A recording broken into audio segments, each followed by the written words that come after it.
so ein frohes Weihnachtsfest für all die sich schlecht benehmenden Kinder. Bald in meinem Korb, dann in den Sarg.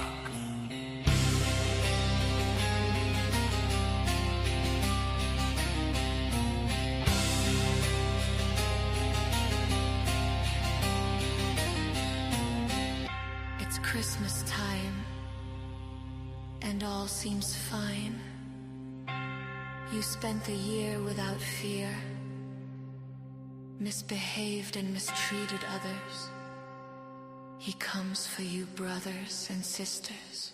Jingle bell time is a swell time for Krampus to spend the night. You'll be hiding filled with fright. Your Krampus is punishing delight.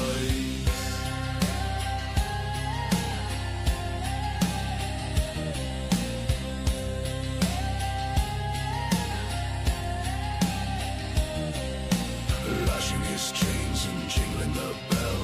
He's come to take you to hell.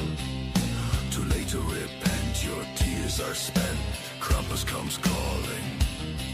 For mercy you'll be longing, beaten with branches and sticks, 'cause you chose to play trick. Joke's on you, you selfish fool. Now, what's left is a dreadful mess. Jingle bell time is a swell time for Krampus to spend the night. You'll be hiding filled with fright. Your Krampus is punishing delight.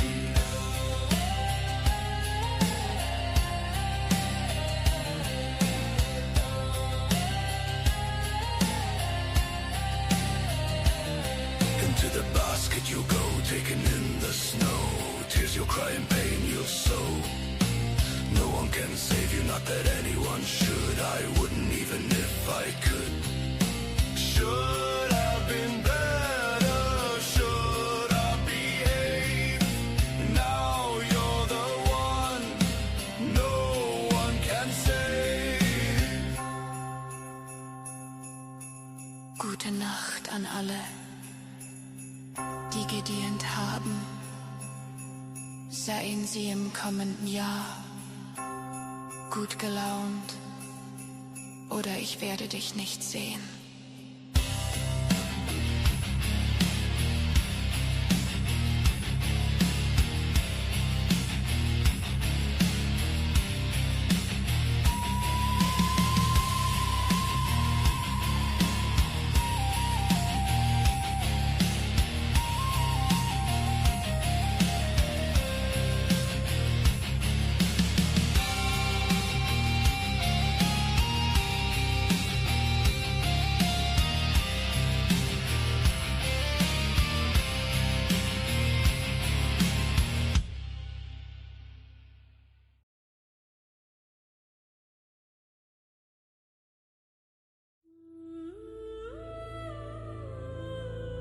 Nicht so ein frohes Weihnachtsfest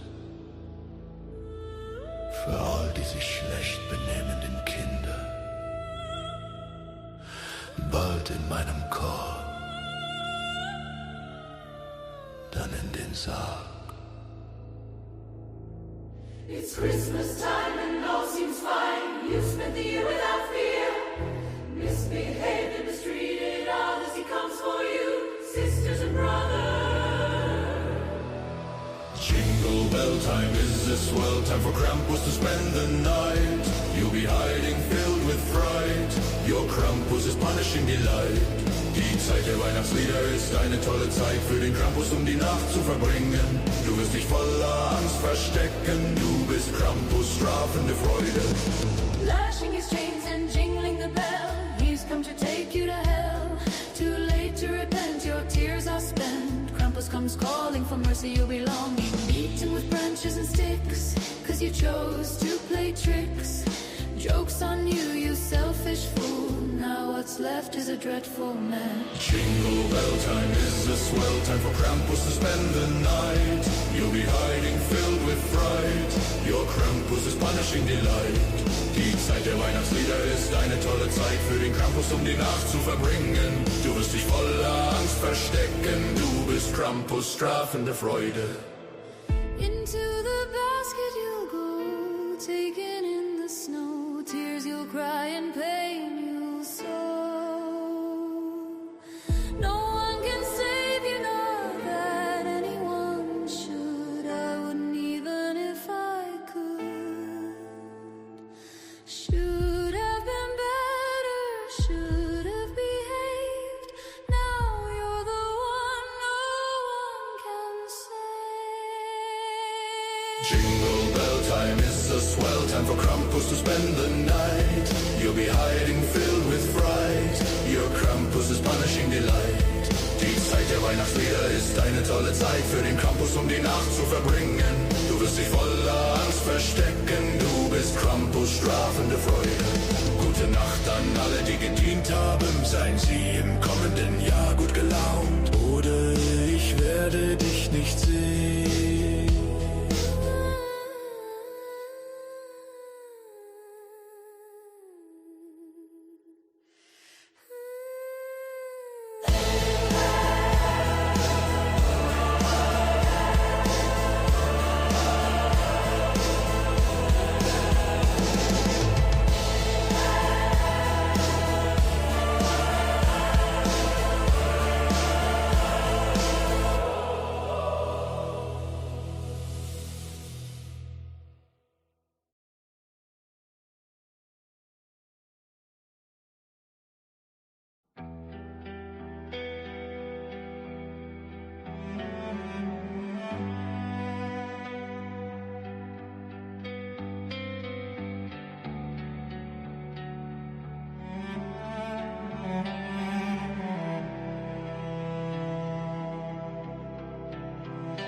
This pain of coming back to life, I feel everything, everything. When I open my eyes, your face, I'll never forget.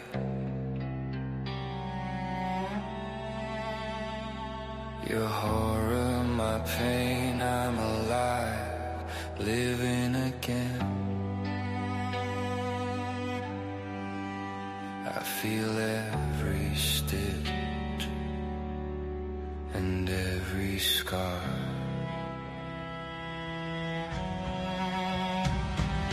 Father, what's my purpose? Abandoned, left for dead, a monster.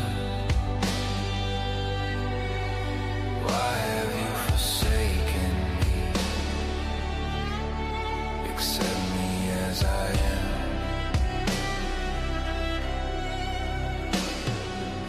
Like a god, do you feel like a god? Creating without thinking, no pros, no cons. You let me walk, you let me see, you let me feel. I found her, but she did not know me. I reached for her, but she recoiled in horror.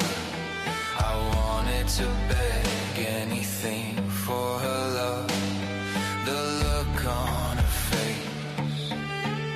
I want out of this place. Father, what's my purpose? Abandoned, left for dead, a monster. Why have you forsaken me? Accept me as I am. It doesn't matter, it can't matter no more. I'm incomplete, I'm missing me. The world is darker than I remember. I wanna love her, but this heart is not mine. I wanna touch her, but these hands are not mine. I wanna tell her I love her, but this voice is not mine. Looking into her eyes,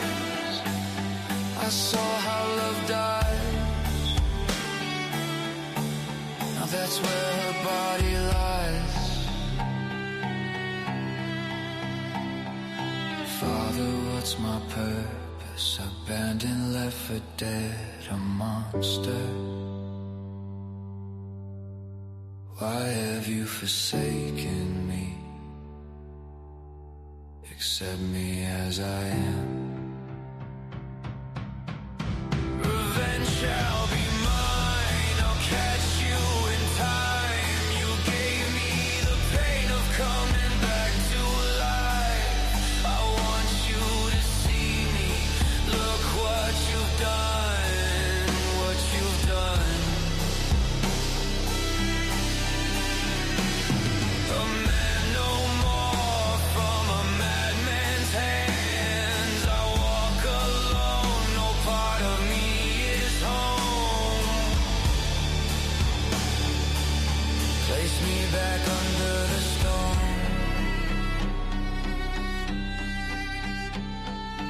Father, what's my purpose? Abandoned, left for dead, a monster. Why have you forsaken me? Accept me as I am. As I am.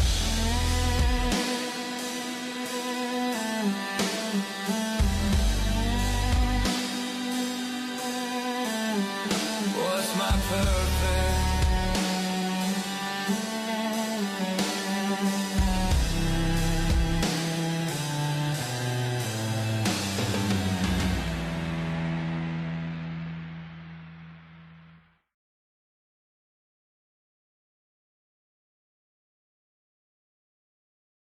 All right, folks. Welcome to Paranormal Roundtable. I'm your host, Josh Turner.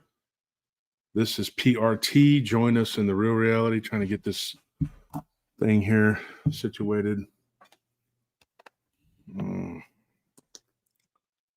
everybody's having a good night tonight.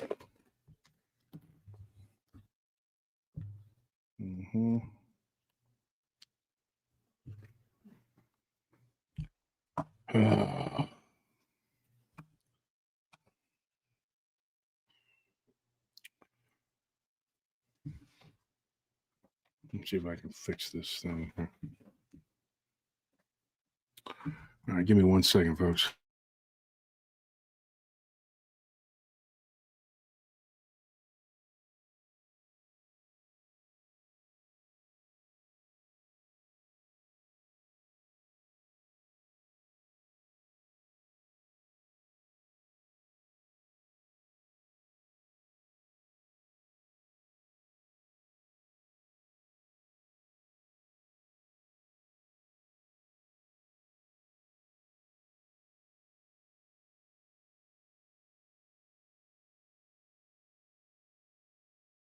All right, I think we got it now. Had to adjust that. So how's everybody doing tonight? Here at the house. It's cold. So it didn't feel like going. It's in the 40s, but man, it was below freezing. It got below freezing last night and into the morning. So I was like, man. Yeah, Chris, the Eagles beat the Raiders, dude. Come on, you and I and probably Dick Richards could go beat the Raiders. I mean, well, we might need Anthony and Tony to be receivers, but I think we could probably do it. Richard, are you there? I don't know what happened here. He's like,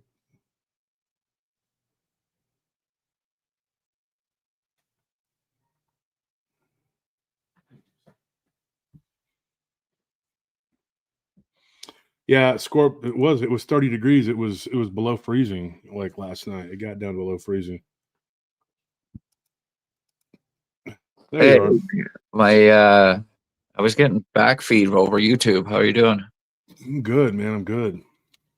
Glad to hear that. Nice to see you, sir. Start wearing. Oh, French nice. now. Yeah, Look at this thought guy. I'd do this, brother. Thought I'd start doing this, brother, because brother. There's You a look very good, brother. there's a very prominent YouTuber who's no longer on YouTube anymore.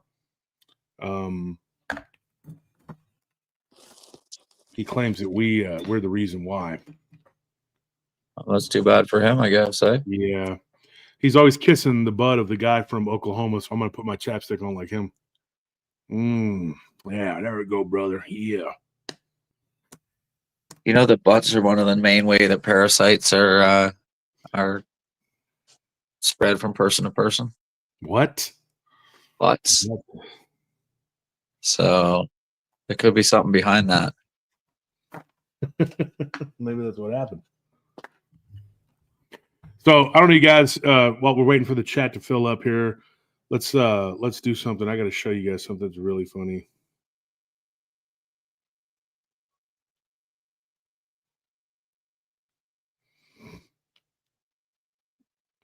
I got something funny for you. What were you saying about the Raiders a minute ago when I Oh, Chris Kramer's bragging about the Eagles winning, dude. It's like, dude, they beat the Raiders, man. The Raiders are not good.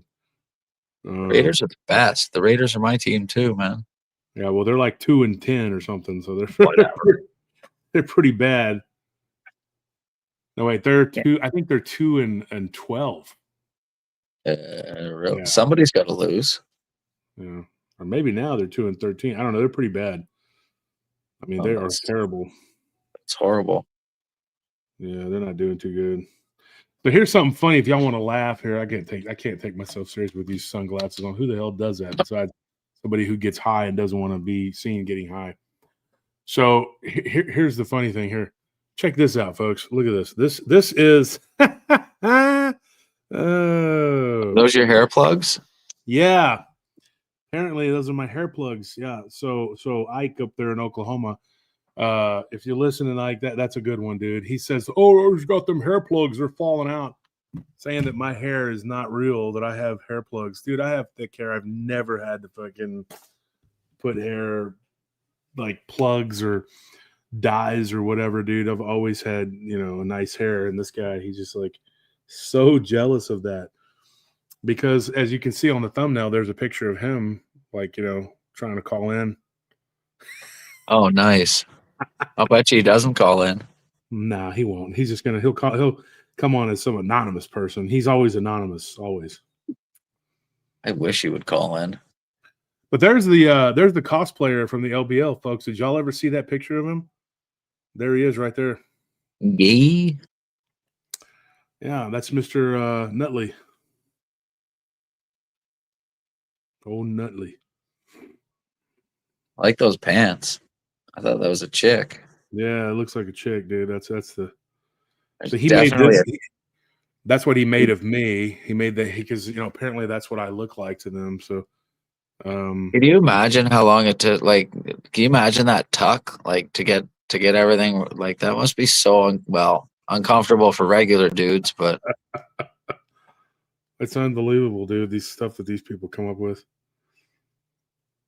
And I guess earlier they were on there doing what they normally do and ranting and raving or whatever, and trying to say that when the old douchebag was on the show, which was a couple Mondays ago, and thank God we're not going to entertain anything like that anymore because these people were nuts. But yeah, that guy was a goof, eh? Yeah, he's a real goof, and I'd take him on for his push-up challenge any day of the week. Well, I mean, he's not a very big guy, so it's probably easier for him to do push-ups. I guarantee you he didn't do 1,000. I do. I mean, I used to. I don't do it anymore. I haven't done it in probably 2 years. No. I take that back. I did it about 4 months ago, but that was part of my regimen. I did 1,000 arm circles in different positions like this, and then it matters how you do them, and it helps your shoulder growth big time.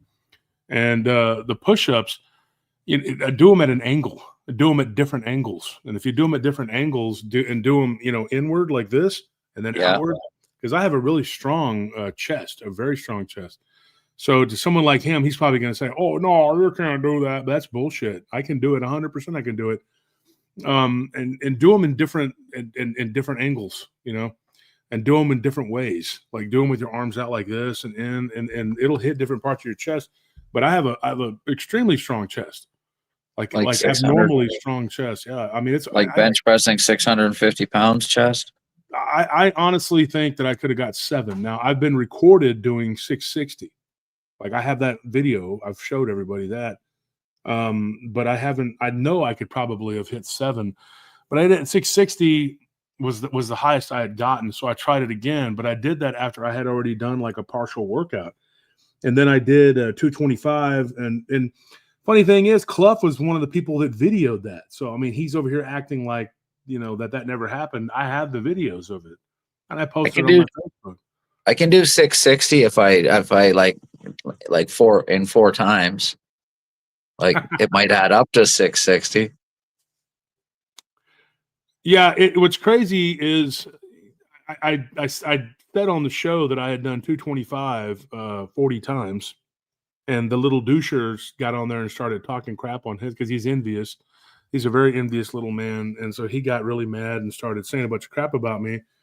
Which, what does it matter? Like, why are you so obsessed with me and what I can work out with, or whatever? Yeah, I don't believe that guy can do it. Whatever, dude. And I do. And so I do 160. I do 160, but I do the inverted ones where you put your hands the other way, and it like is as much of a tricep exercise, and it like hits the one part of your chest. Mm-hmm. I like doing those because they're a lot harder. Like, if you do it like this or like this, it changes the different dynamics. I would, and this sounds crazy, but I would do 2 shake weights, and I would do like 10 minutes, and I've even done 12 minutes straight. That's the most I ever did was 12 minutes straight. But it's brutal, dude. I mean, you can do them at different angles with the shake weights, and then you can do your chest, and then you can do the arm circles in different, like you can do them with your arms out like this, with your palms up, and then flip them over and then back them out, go forward, go like this, and it'll hit different parts of your shoulders. Really good for building definition and strength. I mean, it can really, I don't know if it's going to bulk you up, but I mean, if you're somebody who's already a big guy, you don't need that. So, I mean, those prisoner push-ups that they do where they do the half push-up, where they just get the time under tension and just do the half push-up. I'm really good at doing those. I'll sit there and pump out like 300-400 of those, no problem. Mm-hmm. And they kill your chest, man. So, and anybody that knows me, I mean, I've worked out with a ton of people and showed them my at-home workout routine. And all you need is a couple of dumbbells, and then you can do like shrugs, and there's a whole bunch of exercises you can do, flies, but you would still probably, I mean, you could do your biceps with that, but you're still going to need to do your back. And the dumbbells can help you with some back, but you're still going to probably need to go to the gym to hit your back. And I wouldn't suggest just doing that workout all the time, because eventually your back is going to start to hurt. It's going to be strained because all of that muscles building up in the front, and you're not doing your back. So absolutely. Yeah, I would say do the chest, shoulders, and tries. You can hit with the shake weights. You get 2 of them, 2 shake weights. I need to make a video and just show people how to do it. And then you can do push-ups, do them at different angles.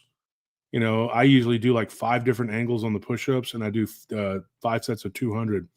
Now, I don't necessarily all do 200 without stopping. I do sometimes, but not.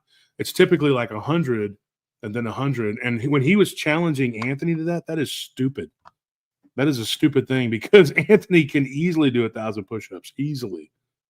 But this guy, he was trying to like just anything he could do to distract and not talk about the issues at hand with Ike. That was his whole thing, was just to help out Ike and try to distract. That dude's not. He's not real. He's not really trying to do anything but just be a penis. That's all he's trying to do. Yeah, he doesn't want to do. That's their whole camp, though, bro. Yeah.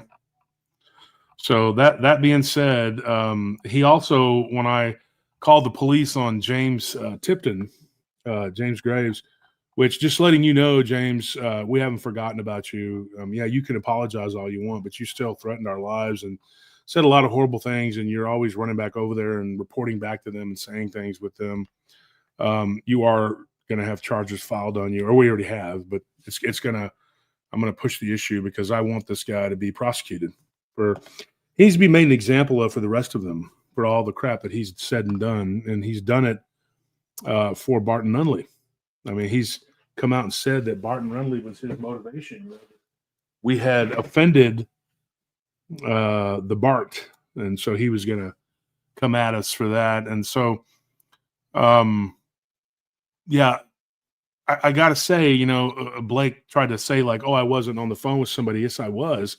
And the guy was even sending me the case number. He texted that I'm not going to take my phone. He wanted me to take my phone and show him the police officer's phone number because I didn't call 911. I called a detective. I didn't call 911. And so he claims, he called he didn't really call anybody. He just, and that's not true. You could hear the person I was talking to. He was on the phone. I've talked to the guy before. But that's, yeah, he actually was talking about how I didn't show the phone number. Like, how stupid is this guy? Like, he has to be one of the dumbest people in this whole community. I really think he's a very low IQ, very low intellect, like nematode. They all are, though. Yeah, yeah, you're right. But he is a special kind of stupid. That guy is really dumb because he acts like he wants some kind of victory because I didn't sit there and show him the detective's cell phone number. I was like, I'm not going to do that. I said that over and over again. I'm not going to do that, dude. And he kept on trying to get me to do it because they think they're slick, but they're so unintelligent that they say silly, stupid things, and they think that you're supposed to fall for it because they would do that. They would fall for something that's stupid. But yeah, they're functionally retarded, literally. Since it's a group of individuals harassing us, it's an organized group. They can all be charged equally for the worst crime. That is the truth. That's what we've been told. And yeah, he said that we're lumping them all together. Yeah, you're all together in this because it's a coordinated gang stalking, Blake. That's what it is. These people, in case you don't know, folks, have gang stalked us for 2.5 years. And yeah, they think that because they they're each doing their own thing or whatever, they think that they're not going to be charged with whatever, but that's not true. Because if you're in a group gang stalking, and all it takes is whatever the worst person has done, you can be affiliated and charged with that same offense.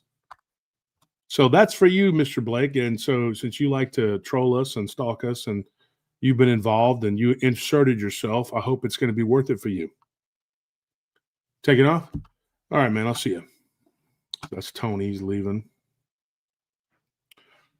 But yeah, just a word to the wise. It's not smart to engage in the kind of things in the behaviors that they have.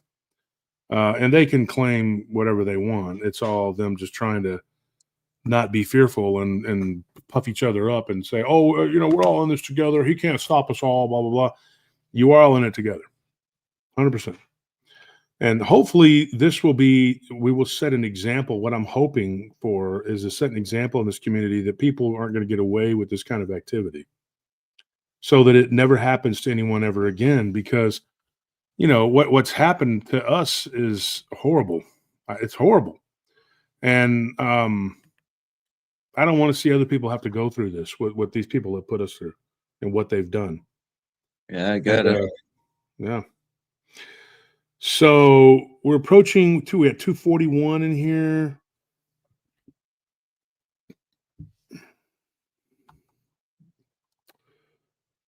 That's not bad for a Monday night. Yeah, we got 243, but we'll see what happens. We'll see if we can get 300 in here. Mondays are always slow. We had 550 people last night, but that's a Sunday. Sunday is always. Last night we talked about the black-eyed kids, and that is a weird subject, and I have more to talk about that, to talk about on that subject. I want to eventually, maybe tomorrow, I'm hoping maybe I can get it tomorrow. I want to talk about this guy that the reason that these black-eyed individuals showed up at that particular building in downtown Dallas, why it happened the way it did. You know what I mean? Like there was a man that in particular that they were looking for, that they wanted to deal with. And so, talking to Solomon, which is Elijah's brother, I was able to get some information about what he thinks, because he worked at that building opposite of his brother. He worked 2 days a week there, sometimes 3, because it was a part-time job for him. And he knew the man in question. And when I asked him about that, I said, "You remember this story your brother told me?" I couldn't remember all the details of it because his brother told me it years ago and I didn't write it down or record it. And he said, "Yeah." And he started giving me the information for it. And he went into detail about who the guy was and what he thinks about it and what he knew about it. So it will come down to what I remember from Elijah and then the questions I asked Solomon and what Solomon could tell me about this in particular individual. I think it's going to be pretty eye-opening because it could, I mean, it's not going to solve the riddle or the mystery, but it could give a little bit of purpose to why they were looking for this guy. Hmm. And a lot of it, I guess I have to say, it's not, there's nothing set in stone. A lot of it's my own theory and conjecture. You know, it's what I think. You know what I mean? There's nothing solid. I don't know 100%, but yeah, maybe we can figure some stuff out. Yeah, but 2 and 2 is always 4, no matter how you do the math, right? Exactly. Yeah. It's very interesting. That was a scary story. Those black-eyed kids are some real bad mofos, man. Yeah, and when you start getting into their persistence and their ability to take you into a pocket reality, it gets pretty scary. It can be pretty Yeah, no gnarly. kidding. I've said this a few times. Do you know that Tiamat was known as the father of the black-eyed children, even though it was a woman or a female demonic entity? How is that? I don't know. I don't know. I don't know why they would call it the father of the black-eyed children, but maybe there's something androgynous going on with those entities because a lot of them were sort of androgynous beings.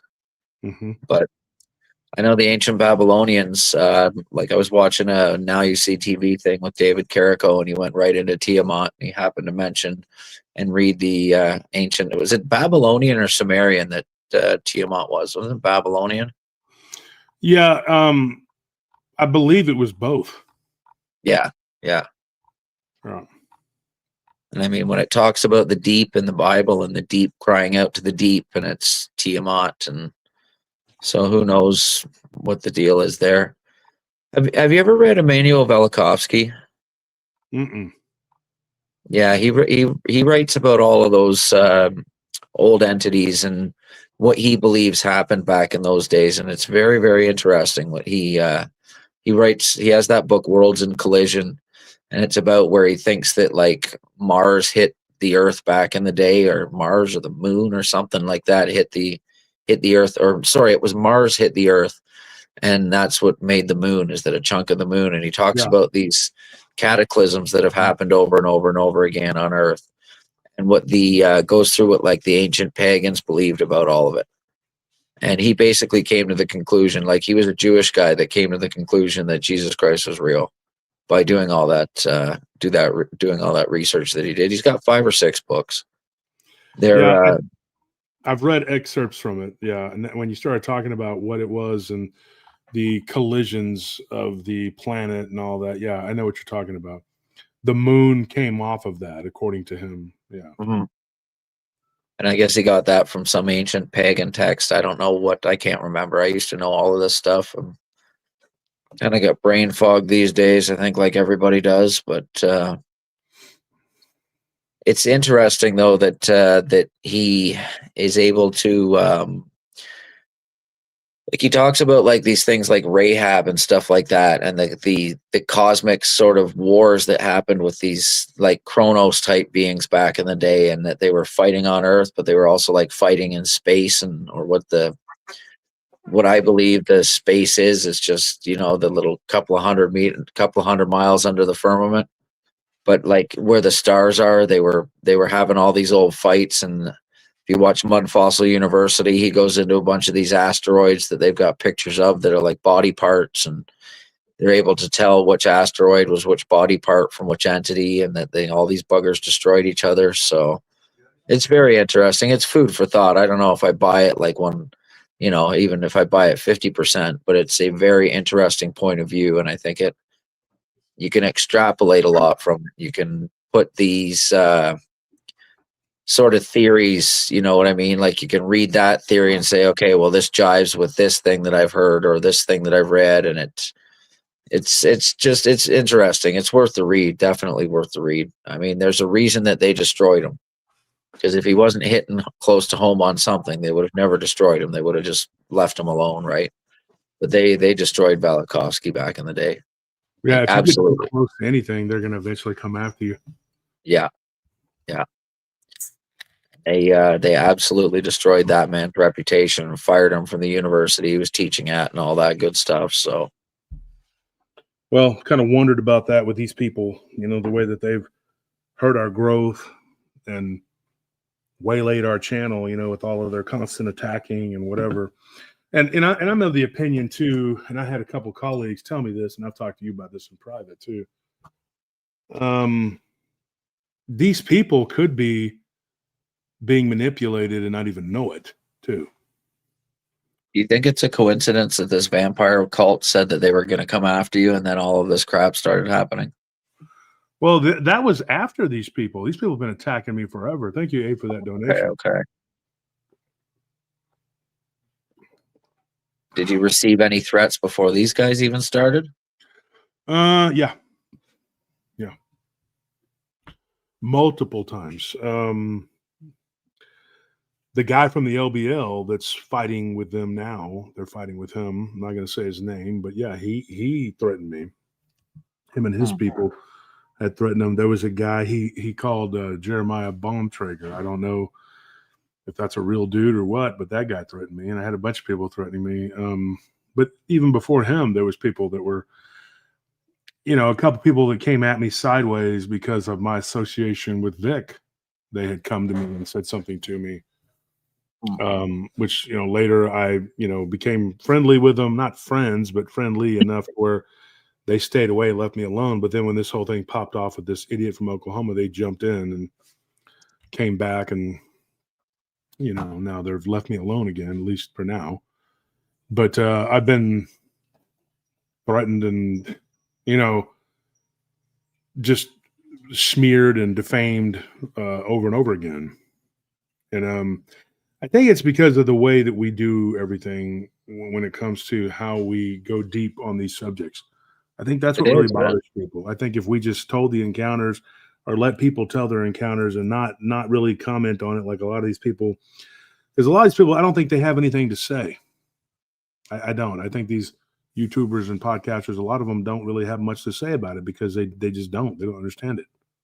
So they just let somebody tell it or they regurgitate it and then they move on. Whereas we go in there and we postulate on theories. Thank you, Abe, for the donations. Spiritual Encrypted Encounters with Abe CS. Abe, you're welcome to jump on if you want. I think you've hit a home run on something, whether you know it or not. Like, I'm sure you have on many things, but I think you hit the nail on the head with something, and that it really pissed some group of witcher warlocks off, and that they're probably, like you said, manipulating certain people in order to do certain ridiculous things. Yeah, for sure. I really do. That's been my theory since the start. I mean, there's how many hundreds of episodes now, and you've uncovered so many interesting parts of the paranormal, and you've been able to thread it all together like a spider's web. So of course these things are going to come after you. I mean, the devil leaves you alone when you're living in sin and when you're doing your thing, and he just sort of encourages you. But as soon as you start, the greatest lie the devil ever told is making people he doesn't believe he doesn't exist. And as soon as you start cracking that case open, man, holy smokes, is it ever gonna, you know what I mean? Yeah, and it's been that way for a while. Yep. That's truly what I believe is going on. I believe there's something deep-seatedly spiritual behind this, and that there's really something in the background working against it. or against you guys, because you guys have now, whether it's one thing, whether it's all the things, whether it's, but I think I just have a hunch that you've uncovered something, and whether you're even aware of it or not, that it was something so profound that was revealed, that something or someone has taken a real, like, oh, okay, you're letting my secret out. I'm going to go against you as hard as I can. That's just, I've got nothing to base that on, but that's just what I believe the Holy Spirit or whatever's telling me, right? Well, if you deduce it, I mean, that's kind of the answer you're going to come up with. I mean, Yeah. I look at it like we wrestle against flesh and not with flesh and blood, but principalities in high places. And I think that these people that are doing what they're doing, they're just like the shock troops, that are put into place to cause problems. I mean, it's not really, they're not themselves that powerful. It's the forces behind them. And some of them may be doing it and not, like I said, I don't think that they're necessarily doing it consciously. I think that they hate us, yeah, but they may not even understand or know why. They can't give you a good reason. And one of the people that came over from initially attacking us, because they believe these people, they came to PRT News. We showed them the truth, and then he, converted and was like, "Oh my gosh!" He had no idea like the depths of what these people were doing. And he said a lot of it was criminal, like in what he. And so they've been steadily attacking him nonstop, particularly this one female that's in their group has just gone off on him. And she wants everybody to be brainwashed like her.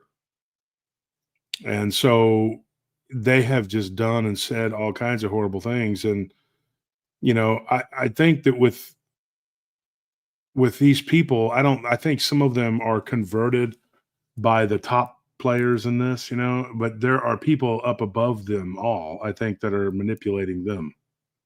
I think so. I do. Yeah, I really do. And I don't know how it works. I don't know exactly who is behind it, like at the top, who's above them, but there's somebody that's keeping them going. And so it's just everyday defamation, slander, whatever, libel. And there's so much of it to unwrap. And God, dude, it takes forever to get stuff going with this legal shit, dude. Yeah, it sure does. Yeah. And I mean, mind control is real in its various forms, whether it's like demonic, whether it's through technologies, whether it's through, you know what I mean, some sort of weird oppression, whether it's from the, like, people drawing down the stars and the moon. Oh, nice. Clearly Canadian sparkling water beverage. That's the drink that all the gay dudes in Canada drink, I'm pretty sure. Well, thank you, man. I'm teasing. I'm teasing.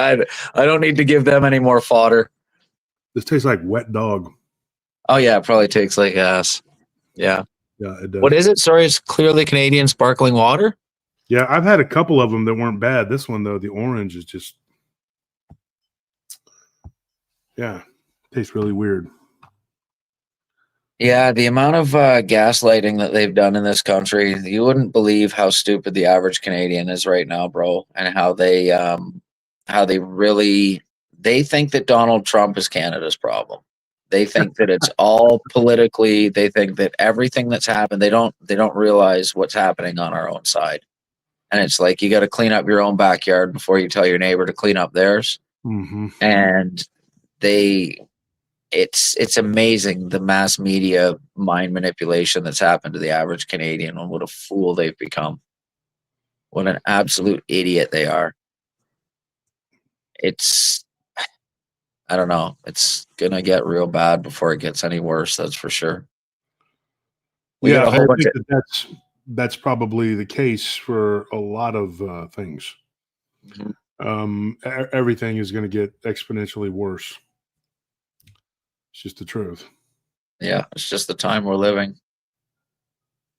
Yeah, they got a lot of laws that they're trying to push through right now. Hate speech laws that you can't preach the Bible, and they got all sorts of like AI, like online censorship bills and all kinds of crazy crap that they're pushing through right now.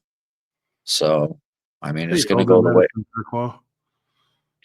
it's going to go the way of Canada, or the way of England, where they'll be knocking on your door soon enough to talk about the mean tweets. Mm-hmm.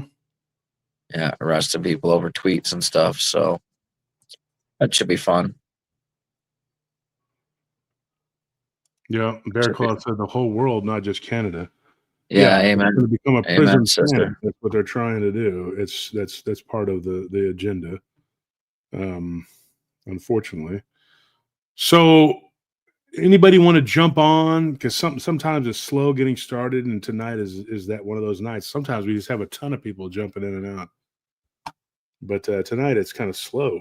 We got almost 300 people in here. And I hate it because I'll start, I say, well, we're not going to have a slow night. And then I start going into some encounters, and then people start jumping in. And then I got to abandon what I'm saying and take the calls. So if somebody would want to jump on and get it going here. I haven't told this one for a long time. So I have a friend named Sean, and I was telling him about like the Dogman encounters and the Shadow Demon encounters and stuff like that. And he told me that he's got a friend of his that was, I guess he used to work late night at the local car plant, where I was living at the time is about 40 minutes away. And he has to drive by the local military base. This is just a short little encounter, but what he encountered is weird, and I've never heard of anything like this before. He said that as he was driving along, it's called the base road, and it's sort of like a side road that runs along the fence of the base. He said that, and it's in between the Simcoe County Forest is on one side, and then the base is on the other side of the road. And he said as he was driving down there, he said he was doing at least 80, 90 kilometers an hour. So I don't know what that is in miles an hour. I can't really do the conversion quickly in my head. I guess 45 mile an hour, something like that. Mm-hmm. He said he looked to the right and he saw a cloaked, hooded figure with a yellow face, like a bright yellow face, that was flying in the ditch. Oz Patriot, hold on one second. Oz Patriot, I'm going to put you back on, but turn the show down. You have to turn the show down because it's playing on your phone or your TV, whatever.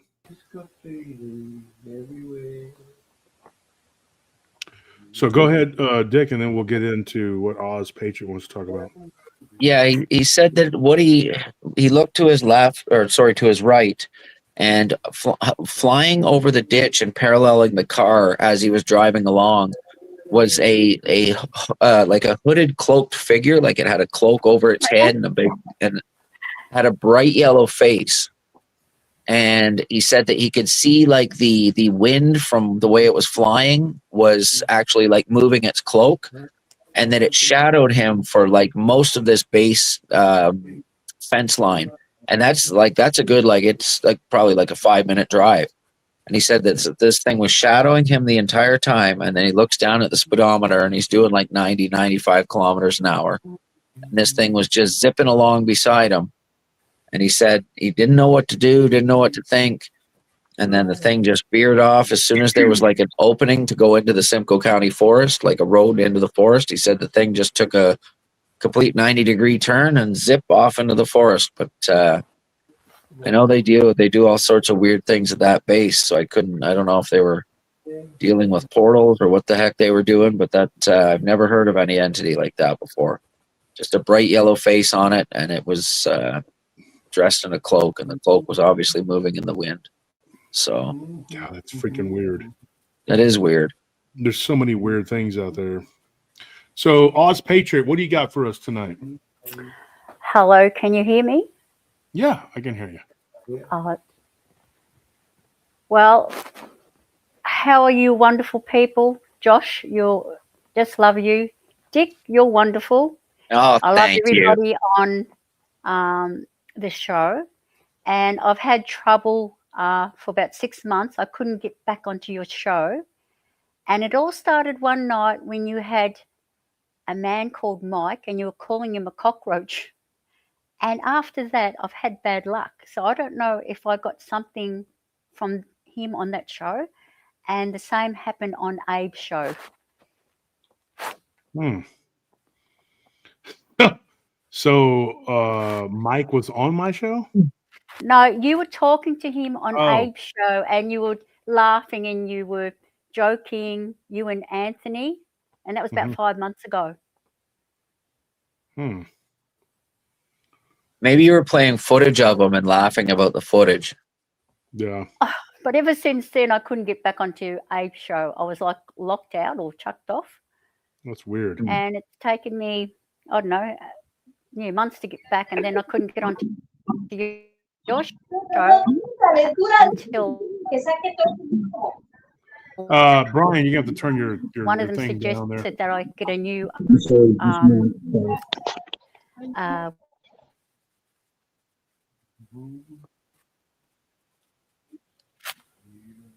Are you there, Oz? Are you there, Oz?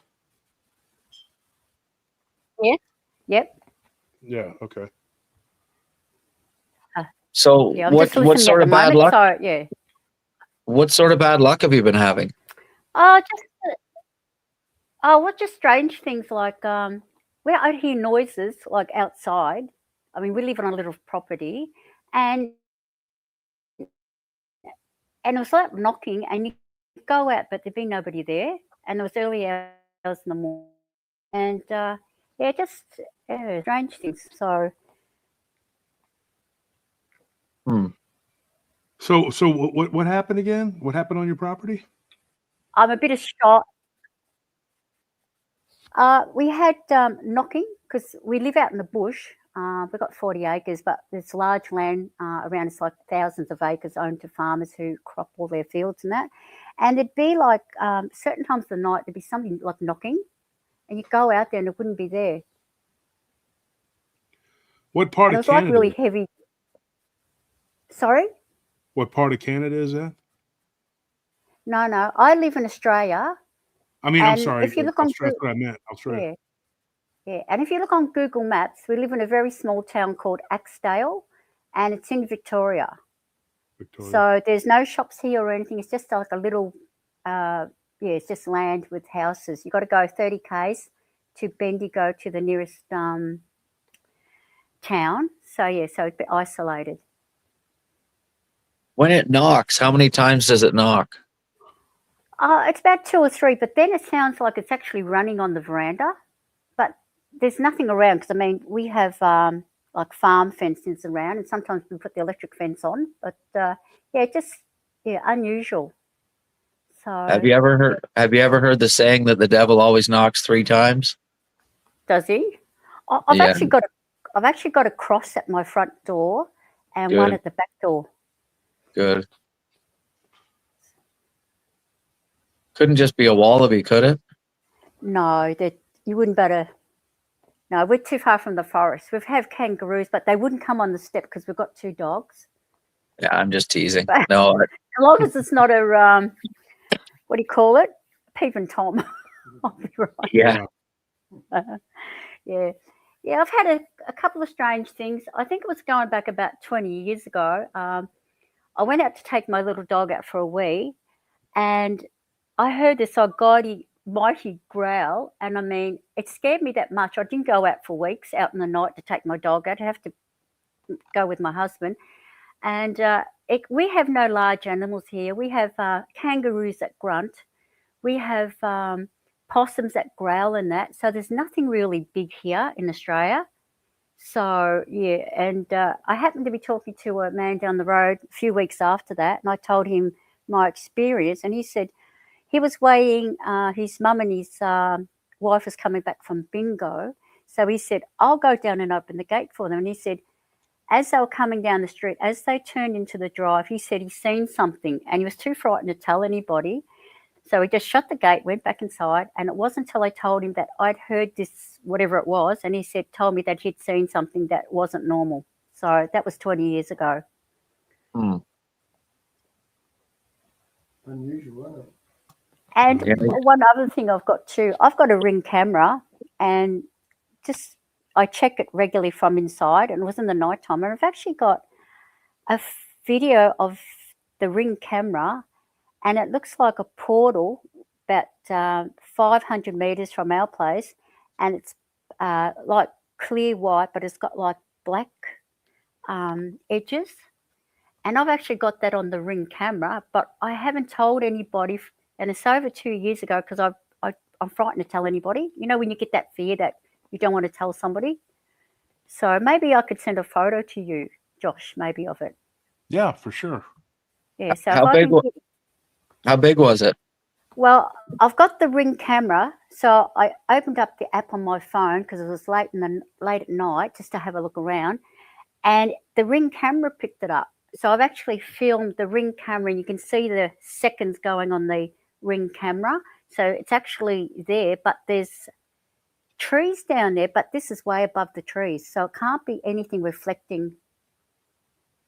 Yeah, so it's really strange. So, but I haven't told anybody. Could be Ophanum. How Sorry? old is the place that you? How old is it? What, where I live? Yeah. We moved the house up from Melbourne to here, and then we so it was but we renovated also. But we've had it blessed. My dad's a reverend, so we've had that blessed, and yeah, so I'm not sure. Yeah, some of these orb type. Sorry, Joe. No, go ahead. Some of these orb type entities. There's one called the Ophanum, and that's what I believe that these orbs are that everybody sees out in the woods, or they'll see it flying around in the air. And usually, a lot of times, especially in the Bible, in Ezekiel's wheel, they're described as being like a wheel within a wheel, and what that refers to is like you'll see it'll be round, and then it'll have like an edge around it as well, like you're describing with the black, the white inside the black. And they very much are like a type of entity that itself acts as a sort of a portal, and it carries around these other spiritual entities. And I mean, Wolf has fielded many, many, many reports where these things will be seen, and there'll be a flash of light, and then there'll be a dog man, or these things will be seen, and there'll be a flash of light, and there'll be more of them. Or these things will be seen, and then there'll be like one of these duende or leprechaun type creatures, or there'll be a Bigfoot or what have you. It just runs the gambit. And it talks about this in the book of Ezekiel, and when it refers to it, it says that where the wheel goes, and it refers to it as a wheel, where the wheel goes, the spirit goes, because the spirit of the living entity is in the wheel. And it refers to these things. It's like I call them an interdimensional taxi, because they will take these entities around and drop them off. So, I mean, if you're seeing stuff like that, and then you're hearing things running on your porch, then that, I don't know, I'm just spitballing it, but stranger things have happened. Well, Richard, I've only seen it once, and it was way above the trees, about 500 meters down, but it was just that. There was nothing coming out of it. Because I was watching the Ring camera. Then I got another phone, and then I was actually videoing my phone that was, looking at the Ring camera. So it's, yeah. If I can get it to somebody, they could have a look. Unless one day I can fix this camera, I could get my phone and put it on to you live, and you can watch it from my phone. That'd be a good idea. Cool. So I'll do that. So now you got to put up with, when people send videos, though, you got to put up with people saying, "Oh, it's fake, it's not real." You got to deal with that. I know some people don't like that. Yeah, I don't mind. That's just how people are. They're going to say it. They're going to do it. That's good. As I said, it's actually the Ring camera, so you can see the seconds clicking over from my camera to another camera filming that. So a Ring camera can't lie.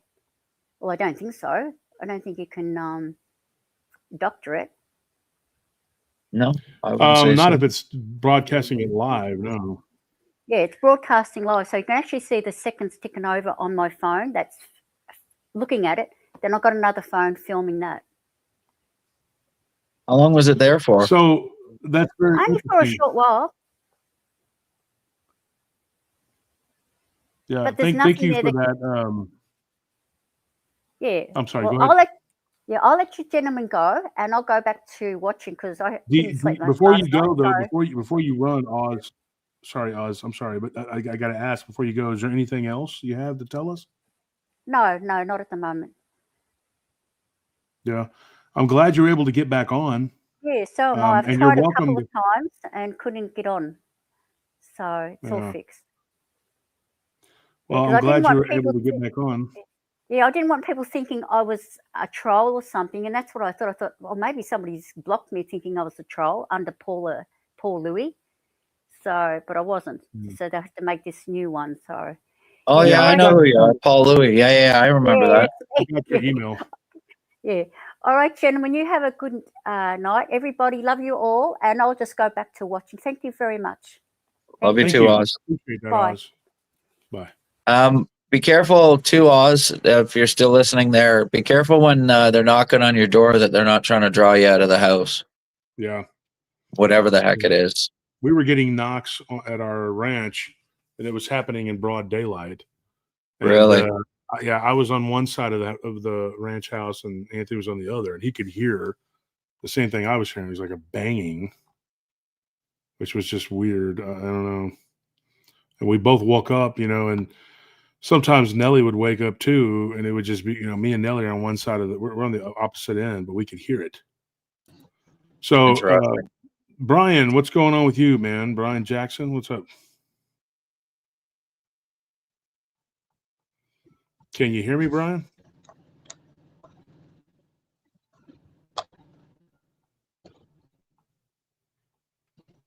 Oh, Brian. Were you having some technical problems there, Brian?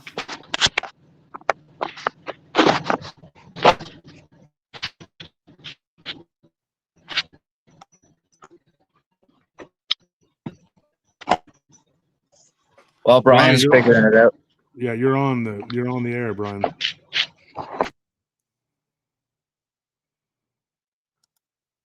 Because remember, I had that knocking that I told you about, where it was where there was the bang, bang, bang on the windows, and then it felt like it was like something put dread into my whole system, and it was like 3:30 in the morning or something, and it woke me right up. And my neighbor asked me 2 days later, who were those two black-haired women that were banging on your door at 3 in the morning?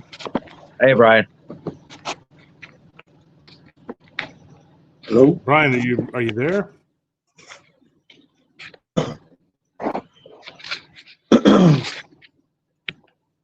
Josh, can you hear me? Yeah, we can hear you. Okay, I want my microphone. It might mess it up. I'm sorry, Mr. Turner. I didn't mean to interrupt. I was checking, making sure it's working. Sorry,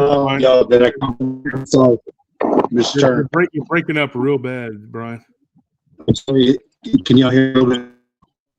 Yeah, maybe you could jump out and jump back in. No problem. Yeah, he's having some technical difficulties there.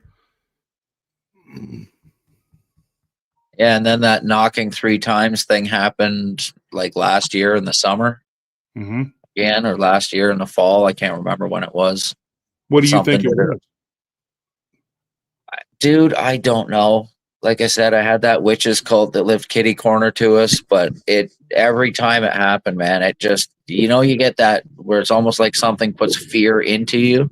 Yeah. Yeah, that's what I sensed both times, and just rebuked in the name of the personally, I Lord. don't experience fear like the average mortal. No, I know, because you're superhuman, but anybody that can do 1,000 push-ups doesn't experience fear, bro. Yeah, exactly. Like that's so hard to do. People would not, if people really understood that doing 1,000 push-ups is really not that hard. I mean, I know I can't do that anymore. I know about 4 or 5 people that I trained with that could do like 400 or 500. Brian just did 1,000 push-ups. I mean, no, sir. No, don't put me against this incredible hope. No. Yeah. Ain't no way I could do that, Josh. I'm sorry, I didn't mean to interrupt y'all guys. Excuse me. No. I just want to say something before we get started with and somebody else jumped on. Dave, how you doing? So if you go to the gym and you're not just automatically strong as you want to be, I would say make sure you wait until, and I'm not talking about doing upper body then doing legs, but I'm saying on both. If you go in and you do your upper body, whatever it is you do, or your legs, and you're like, man, I used to be stronger, or I'm not as strong as I am, and you're not just getting up there in years. Think about it, and listen to what I'm going to tell you. All it takes is for you to go about 3 times on that particular body part that you're working on, and then you will plateau. Typically, if you're working really hard, you'll plateau to where that will be your real strength. You will probably go up in weight exponentially, like quite a bit within the first 3 to 4 workouts, and then you'll stop, and everybody's like, "Oh, I've plateaued." Well, I don't really like that word plateau because that means that you're kind of like stuck there. You're not. You'll just start growing slower from that point, and I call that true strength. So some people, it can be as little as 2 workouts. Some people, it could be, depending on if you used to work out, there's muscle memory there. Or if there's 3 to 4 workouts, maybe 5, or sometimes even half a dozen to really get your system to where you're working out. Now you know what weight to work out with, and this is kind of where you're at. And that is what I call when you hit true strength. It's not peak strength. It's not. And it's technically it's not really your plateau, but you'll plateau later on as you inch further along. You'll kind of hit a standstill, and you got to break through that by doing more reps, do as much weight as you can, but doing more reps and then doing more exercise stations. And I'm telling you, that's what's worked for me. And your body will just keep getting bigger, stronger, and have more muscle endurance. Yep. So doing 1,000 push-ups, you may not be able to do it now. You may not be able to do it in 3 to 4 workouts, but eventually you can do it. If you just keep working out, you can do it. It's not, for people to get up there and act like, doing that is some amazing thing. It's really not. And I know the word 1,000 sounds like some astronomical number, but it's really not, because when you consider that I do 40 exercises on average, I'll do anywhere from 34. Typically I do a lot more than that, but I could do anywhere from 34 to 44 exercises consisting of 3 sets of 60. So, I mean, I'm sorry, 3 sets of 20.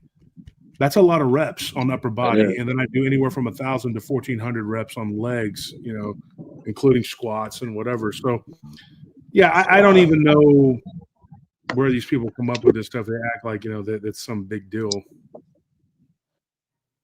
Yeah, you've got that natural Mike Menser strength, though, buddy. Like, if I did that, I'd freaking die, and I work out like 3-4 times a week, man. Yeah, and I videoed myself doing incline, which is typically, it's become one of my strongest points. But for a lot of people, incline is their weakest on chest. And I've literally done 60 straight reps on that with 225, which most people couldn't even imagine that. But I also videoed myself. I think it was doing like it was 4 something. I don't remember how many plates was on there. No, it wasn't. It was 395. Or I'm sorry, 405. It was 405, and I did 5 sets of 5. So, I mean, that's quite a bit of weight. And most people can't do weight like that. But I'm telling you, the average Joe Schmo could just start working out. And if they're serious about it, you don't even need to juice. I mean, I'm convinced, because I've seen guys come in, and after 2 or 3 years of serious lifting, they're throwing up some hellified weight. And these aren't steroid users, man. These are real natural guys. I've seen steroid users throw up ungodly amounts of weight very quickly. But just the average guy that's, got a strong back and he's just a strong dude. I've seen guys come in there and just put in the work religiously and get strong. You'd be shocked at what you could do. I've seen guys lift engine blocks, man. It's crazy what people can do. Yep. So anyways, what do you got for us, Brian? I just want to call and tell y'all, Merry Christmas and Happy New Year's, and kudos to y'all guys. Love you guys. Much prayers to you and your wife. Love y'all. Y'all are awesome. Just when the lines were kind of slow, and the stream, you were coming on. I heard you didn't have a lot of people. I wanted to call you and meet some of my heroes right here I wish Abe was on so I could say hello to him too, Mr. Turner. He was in the chat earlier, but I wish he would jump on. Yeah, Abe's a good guy. I like this. Yes, sir. Y'all are some of the awesome people I enjoy listening to. It was the government. I love my Donald Trump. Don't get me wrong. I'm sorry, guys, but right now politics is getting crazy. Want to tell you I'm a big fan. I'm not on all of the like I tool by my name when I'm online, but just want to give you kudos and much props, Mr. Turner, all you guys that show up every day in, day out, fighting towards the devil every day in, day out, guys. You know, y'all got the Excaliburs in y'all's hands, and y'all give people knowledge that need it. Thank y'all very much for emphasizing on what y'all emphasize on. Much love to all of y'all guys. You know, I don't have any Bigfoot or werewolf encounters or anything, but I grew up in those hillbilly woods in East Texas, and I've heard stuff that I couldn't really understand what it was, Josh. And I've seen trees and stuff broken that I couldn't explain. But outside of that, I've never ran across and seen some of the things that y'all have observed and others have observed, you know, through the ranches that you worked on and seen, and up there in Canada, sir, some of the things you have run across, you know. Kudos, like LA Mazzuli would say to y'all guys. Much love to y'all, 100%. Thank y'all. Thank I just wanted to get the kind word, Brian. We appreciate it. Yes, 100%. And love y'all guys, man.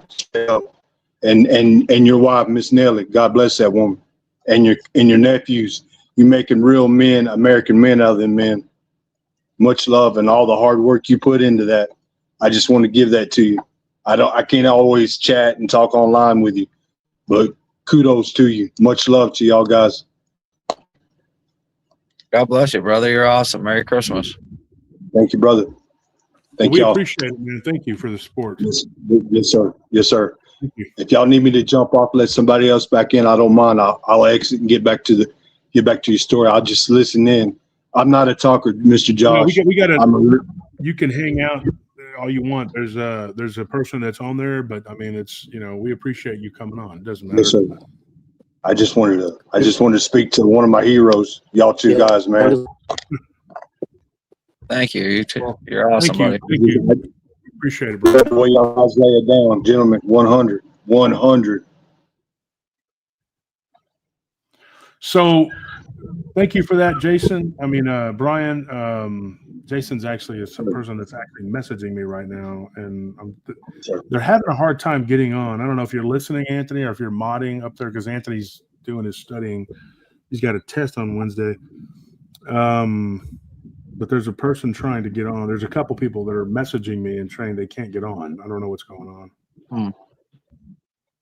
Like 2 different people are actually just now they're messaging me. I don't know what's happening here. Mr. Turner, it was saying my internet was missing with you to y'all to the StreamYard.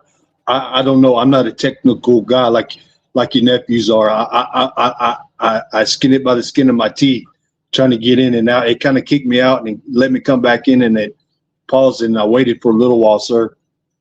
It might be the internet system. Yeah, I don't know what's going on. There's a few people jumping in now, but so thank you for that. But Jason, if you're trying to get on, I would say just keep trying. And to the other person, you didn't say your name, but you messaged, so I don't know if I should say your name. But if you want to get on, she's trying to. I mean, I don't know what's going on here. Let me try sending this link over to them here. Yeah, maybe repost the link or something. Yeah, we did, but I'm going to send it to these people in the messenger. And another one is on texting me. So I tell you, UFO is sitting on your head like a little hat. Let me see.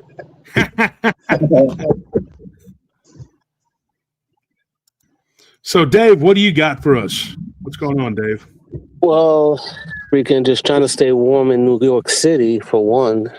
Wow, but yeah, it's just been crazy around here in the streets lately. So it reminded me of a story because I feel like there's evil just like surrounding us now, like constantly. But the story I'm referring to, for some reason as a kid, I always have sleep paralysis. And the one memory that I could never shake, that I just remembered about it, I had sleep paralysis. I was on my couch And behind the headrest of the couch, I saw 3 shadowy figures, and they begun to drag me from my leg. I'm like, and I finally broke out of the paralysis, and it was crazy just because I'm like, my shirt was like, like up my back. And I don't know, I think I've always just seen weird stuff, especially because me and my friends would go out at night and just like go into like train yards, just like abandoned, parks, in the middle of the night. So maybe I became hyper vigilant because of that, because you always have to be on your, P's and Q's over here. That's all I got for you. And, Merry Christmas, Happy New Year for everybody. Yeah, Merry Christmas to you. You live in what part of New York? What part of New York do you live in?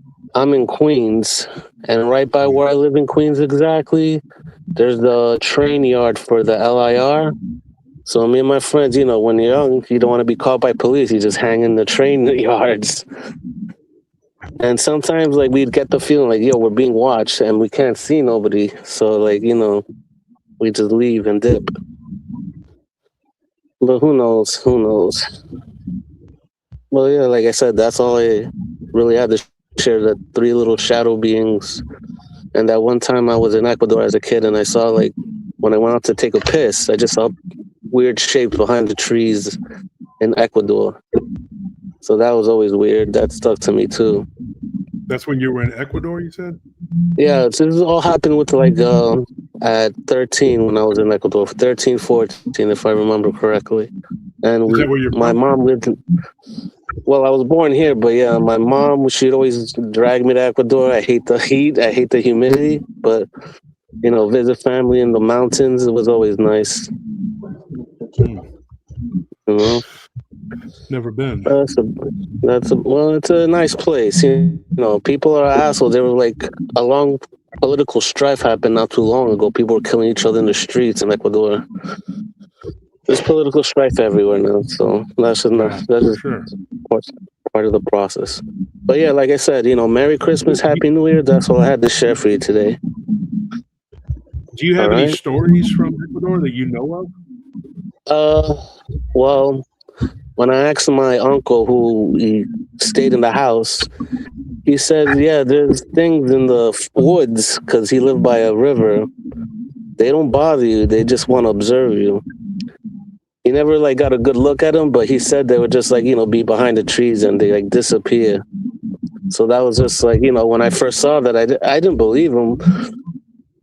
Because he said, don't go out at night and have at least a shotgun or a good light or lantern on you. Well, I just went to take a piss outside, fucking drain the lizard. Sorry if I'm cursing too much. I apologize. Not to say the F word too much here because we will get. I know. I don't want to stir up the freaking censor bots or whatever. But yeah, that's all.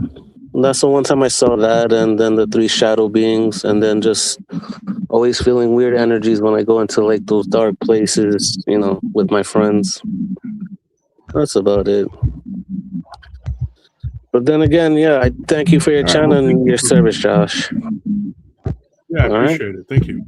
Take it easy. Have a good night. You too.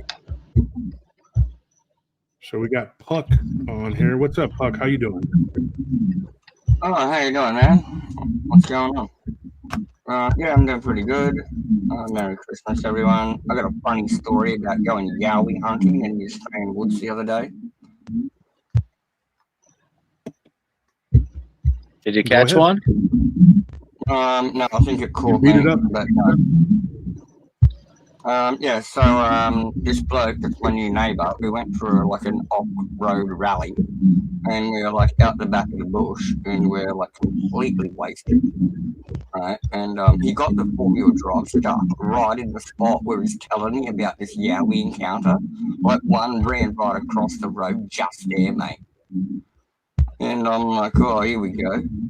And then I go to get out of the car because we got it stuck, and it's this huge divot in the ground, and it's a huge 4-wheel drive. So I'm expecting to put my foot on the ground, and I just flopped into the dirt. I got so hurt. I think I busted a rib. Anyway, I'm so glad we had the big dogs with us because we got back home all nice and safe. And yeah, I think he brought the dogs with us because he was actually showing me his Yowie location. And he gave me a description of it. He said it was a auburn-coloured one, like the reddish hair, and it had a long forearm hair, but the rest of its body was a bit shorter. It did not have the head cone. It had a smooth head, so I'm thinking female. Yeah, and it was about, oh god, how big did it say? About 8.5 feet. So that's about it. Puck, that whole last part of that just broke up. I couldn't understand a word you were saying. Oh, sorry. Well, anyway, he said the description of it that he saw was tall and slender. It wasn't big and built like your North American Sasquatch. It was more like what we'd call a Klinken in Australia. And they're actually the nicer ones. But it had the long forearm hair as well, about 6 inches long. Wow. And what do you guys call that? The tall ones are called yowies. And yeah, I know the yowies. What is the other one? Yeah, like if you're struggling in the outback to survive, they might rock up and lead you to water. But then we've got the short ones, which are the Junjati, and they're the little buggers. And then you got the one that looks like the giant North American Sasquatch with the red eyes. And we call him the cannibal of the outback in Dooligal. And he eats everyone from the Junjatis to the Klinkens to the humans. And this thing is like evil. You know, it's like demonic. And like I think the others might be like terrestrial creatures, like pre-humans. But this Dooligal thing is, yeah, it's demonic. How can you tell the difference between the cannibal ones that are really evil and the really tall ones?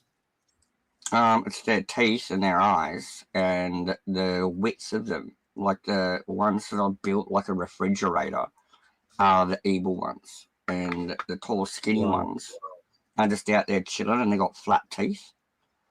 And the Junjati are the little ones, and they're the ones that will steal your kids because they're the only ones they can go after. That's like your missing 411 kid cases in Australia. They're the Junjatis, mate. What do they do with the children that they steal? They're just bumping off competition. They just whack them in the head with a rock and stash them and probably eat them. Oh, and that's the smaller ones? Yeah. And then the really large, big ones, you said they're really big. How tall are they? Well, there's a old legend, and they've got a name for like this one biggest one called Turamali. And Taramali's the cannibal of the outback. And if you hear the ground rumble and the sky doesn't flash, he's got your scent. And that's Taramali coming for you. That's yeah, he's this huge dude. And then there's like the Klinkens are the tall, skinny ones. But the Dooligal is just this like it's basically like encountering the Hulk. And he'll eat you. Mm. And that's a cannibal. How tall is it? Do you know? The legends of Turamuli go up to about 18, and even some like more exaggerated ones would go up to 20 feet. And that's like way in the outback across the Great Dividing Range. Most of us all live on the coast, where it's like good farming, fishing, gathering, all that kind of stuff. But as soon as you get over those mountains and start heading inland, when you get a hard season every 7 years because of the El Nino weather cycle from the ocean, this thing comes inland and starts eating people. Wow, 20 feet? Yeah, the more exaggerated ones, generally it's around 16 in modern sightings, but maybe they've just gotten smaller. I don't know. That's crazy. And, well, according to... Taramali's the king of the Dooligal. That's why he's exaggerated in his size, I think, in the lore as well. So, sounds like a Have giant. you ever encountered those? No, I don't think anyone that has lived to tell the tale. It mostly comes from Aboriginal folklore. I've never met another white fella that's seen Dooligal and lived. I know a few black fellas that know about him, but other than that, but it's a very known thing. It's about as well known. Turramulli in the outback is as well known as the rainbow serpent. Yeah. Yeah, it sounds like giants. Literally. I've actually got fossil evidence that backs it all up too, but I don't know what Dooligal is. It's the only one I don't know who it is. We've got Homo floresiensis just in those Indonesian islands, and that's the migration route that our ancient humans took. So why couldn't it be here too? And that little Hobbit man thing they found in Indonesia. A little bitty creature. Hobbit man. Yeah, well, that sounds like a bloody Tunjati to me. And then we had the taller ones, and Southeast Asian Homo erectus made it through here, and we've got a site in Australia called Yellow Creek, and we're not allowed to talk about it because it's been claimed by tribal land, but it's not human. And they're 9 feet tall. Got a rooster going out there. Yeah. That's me chickens. Yeah. Oh, you do? Yeah.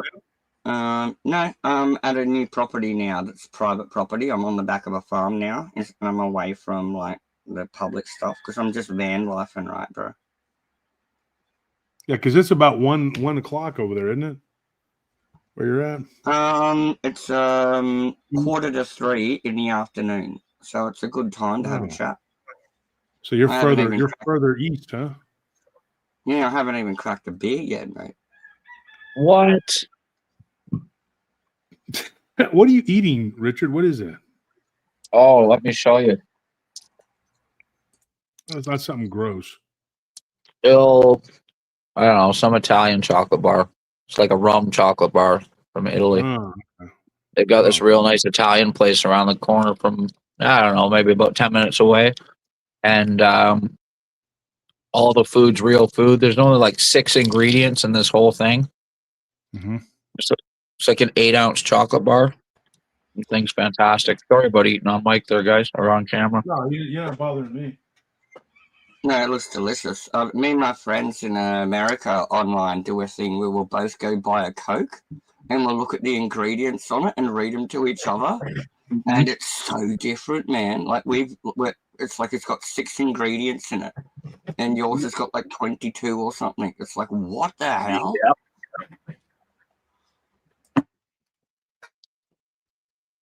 Yeah, I love these Italian foods because you get the Italian or the German foods because they've got such high standards for their food manufacturing that they're not allowed to put all that crap that we put in it.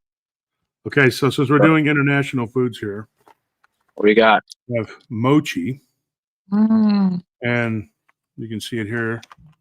It's a product of Taiwan, and yeah, that's like a soy-based candy, is it? This one here. Let me read the ingredients. Let me see what it says here. You were just drinking a foreign drink too. It's made with tapioca, sugar, chocolate, cocoa powder. The chocolate is cocoa powder, palm oil, sugar, and it's made with the word. Sorry, yeah. Soybean powder, but soybean in Taiwan is not all GMO like it is here. Then it's made with cocoa butter, emulsifier.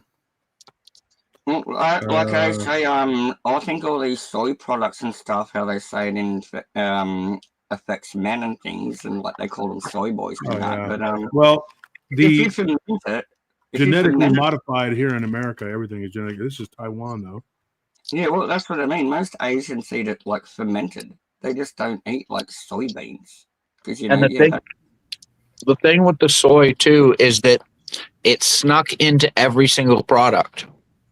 Yeah. When it's snuck into every single product and you're eating it 6 and 7 or whatever times in a day, when you're eating like 6 or 7 different things, I should say, that have the soy lecithin in it, or that have the soy emulsifiers in it, and it's in your bread, and it's in your breading on your whatever, on your meat, and it's in the chocolate bars, and it's in the drinks, and it's in this, and it's in that, and it's in that. That's when you get that saturation. Yeah, it'll be in on the ingredients is HPT. It's like hydrogenated protein something, and it literally just means like tofu. I think it's like hydrogenated protein tofu or something. That HPT.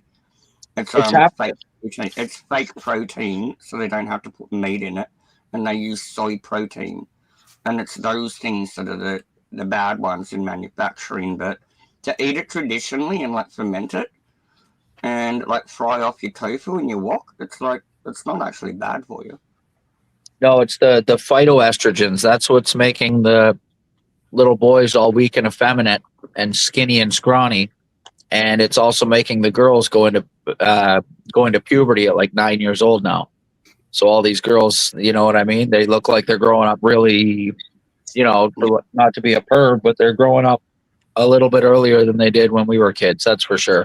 Around the 2000s was when I finished high school, and I had all like my younger girlfriends and stuff with me and that. And well, not younger than me. I just mean they're younger than when we are now, right? And in the year 2000 in Australia, they had a big reclamation of the chicken industry because the hormones put in the chickens were forcing people into puberty earlier. And my generation went through that, and now it's all just been shut down. And Aussie KFC is actually really good there. Oh, it's still happening in Canada, man. You go and read any of the products on the shelf that have some sort of a bread or a wheat or something in it. They always add the soy lecithin to it, add the soy emulsifiers and this soy and that soy and the other soy, and everybody's a soy boy. And it really does have an effect on people's on male hormones. I mean, they say that we have, what is it, a third of the testosterone in our bodies that our grandpas had? Yeah. So here's another product I have. This is You're muted, Brian. You're muted, Brian. This is from Colombia. Well, it's hard to see because of but this is a cookie from Colombia. I've had it for a while. Let's see. You're still muted, bro. Sorry, Wolf. Brian, you're still muted, bro.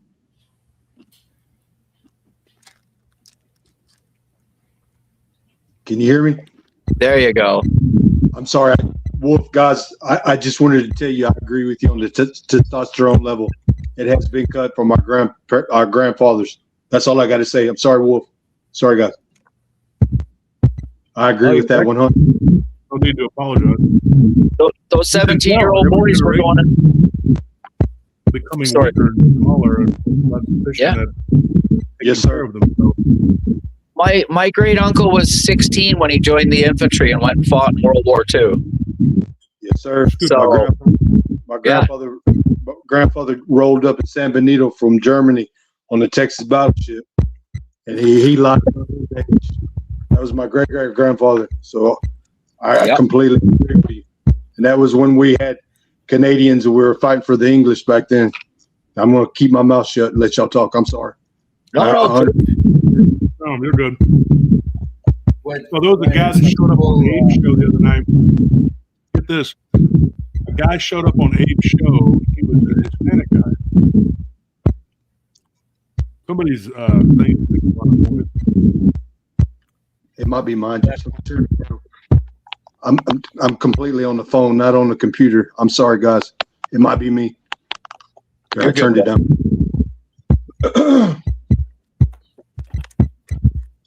Can you mute it again, Brian? Yes, sir. Yes, sir. Thanks, buddy. Mochi is really good. It's actually better than some of the ones I've had from Japan. It's like a custard type thing. It's kind of chewy. But you remember that, Richard? The guy showed up on Abe's chat, about a week ago or whatever. And what was his name? Because I talked to him like 2 or 3 days before that, and he wasn't wiling out then. And I heard you had to have what is it? You might be talking about Buddha. Yeah, Buddha. Yeah. Was that him that you had to have the snap on? I had to snap on him because he was drunk. Yeah.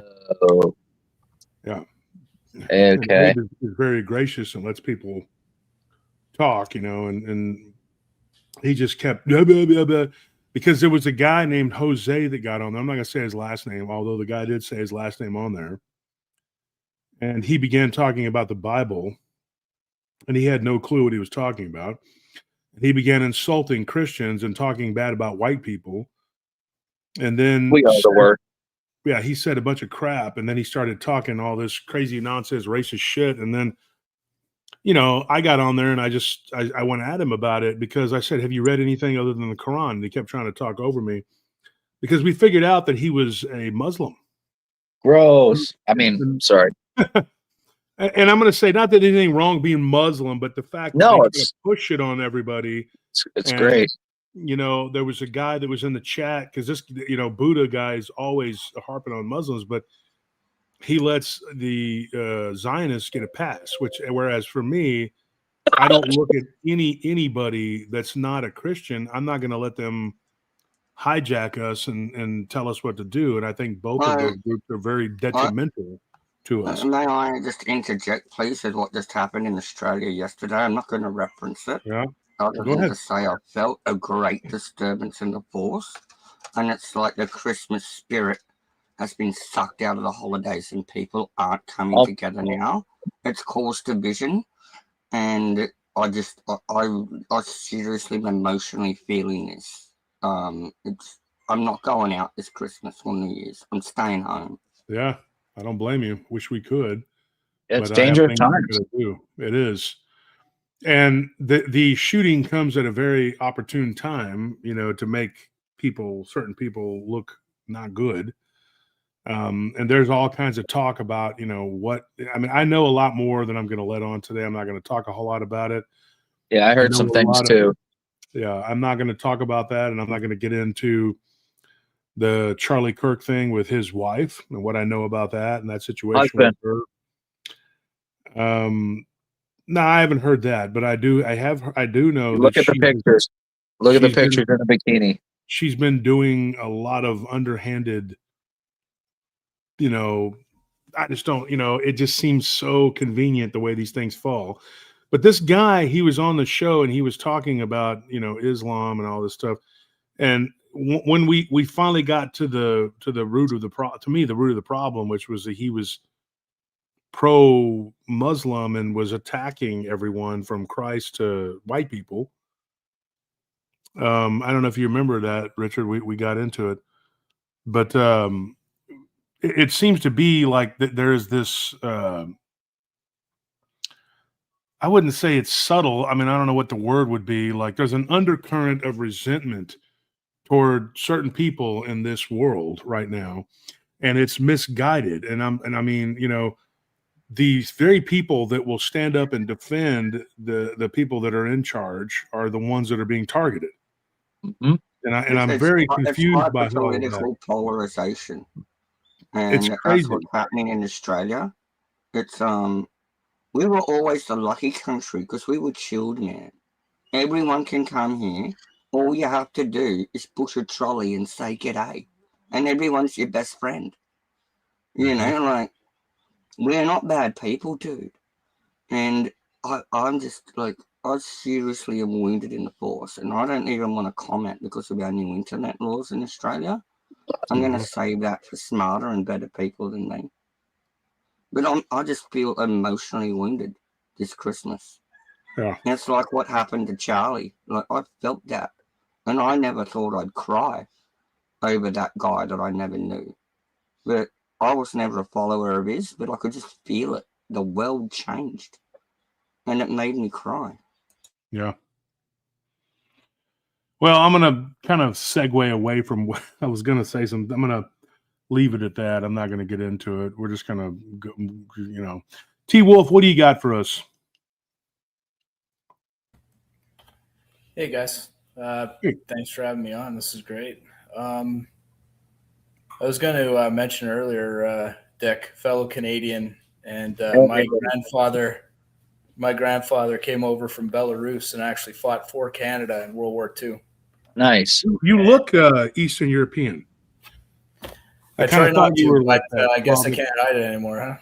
But, no, I actually thought you might be Russian or Ukrainian. I was expecting an accent. Belarusian, yeah. What province are you, bro? I'm in Brantford, Ontario. Oh, okay. So I live in Wasaga Beach. Oh, right on. Yeah, so we're neighbors. Nice to meet you. Yeah.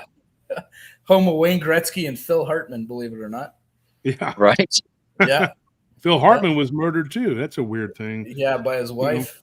Yeah, by his wife, apparently. Which makes me wonder, I'm not going to say it, but yeah. Anyway, the point being what I was saying earlier is like the guy came on the show, on Abe's show, was just chewing and eating and being extremely rude. So, I said something about, if it's your show, you can eat and do what you want, but it's not your show. And then we had a big blow up. But I just thought it was very rude of you, Dick Richards, to be on my show just chewing down on a chocolate bar, while we're all trying to discuss serious subjects.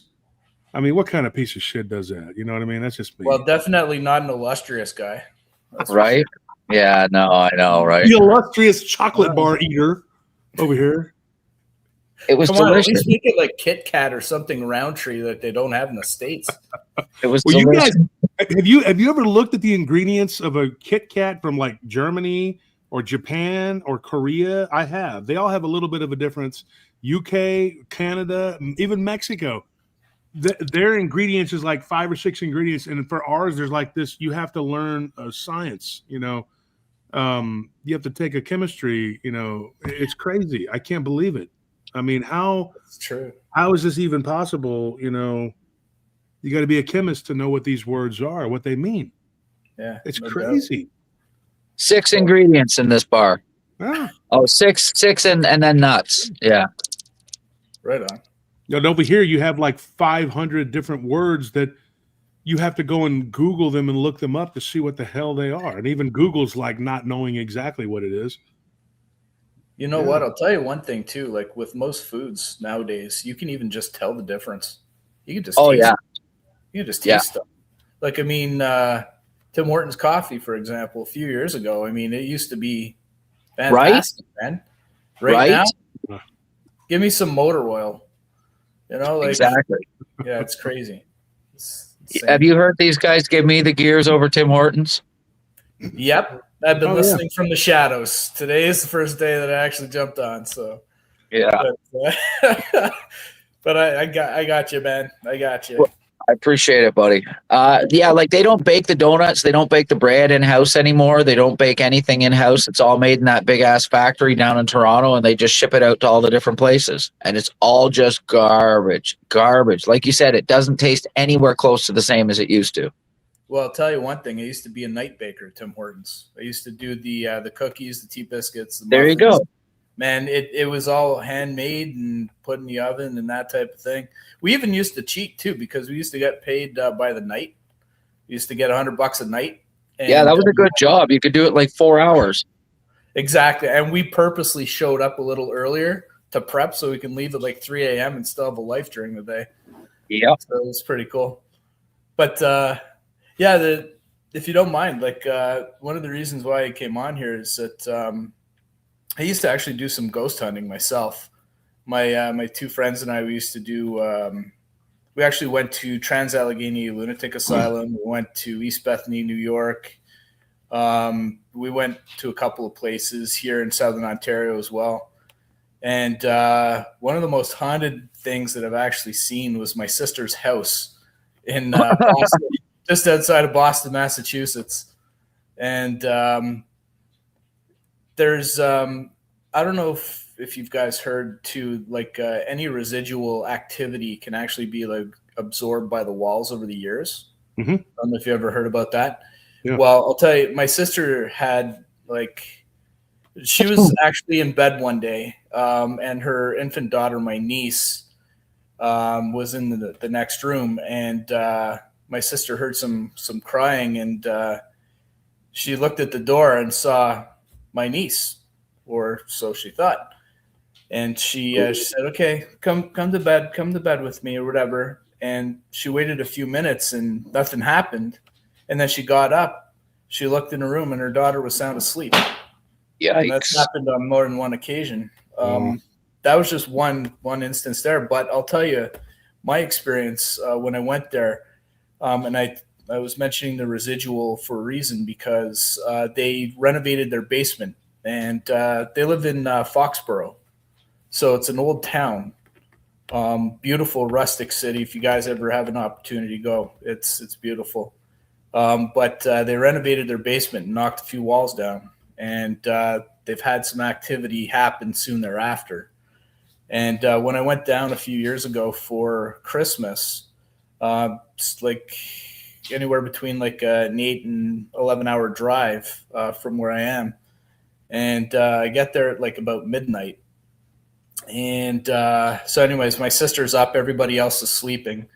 And so she just showed me downstairs. I slept on the couch, and I was curling up, and I had my face to the back of the couch and my back to the room and just drifting off. Then all of a sudden I heard an English woman. They do that for entertainment. I was like, what? Wow. What is that? Like, so I'm thinking, I'm like, what the hell was that? Right. So, and as I'm trying to figure this out, I heard a man who was speaking English just like you and I. And he goes, I just came in from outside. I was like, what? So I was like, okay, I'm going into full ghost hunter mode here. So I get up, flick on the lights. No radio was on. No TV was on. Everybody's in bed. And I was like, that was actually kind of cool. That was kind of neat. It wasn't afraid or anything. It wasn't malicious or anything like that. But hearing two different disembodied voices, a man and a woman from a different era, it was kind of cool.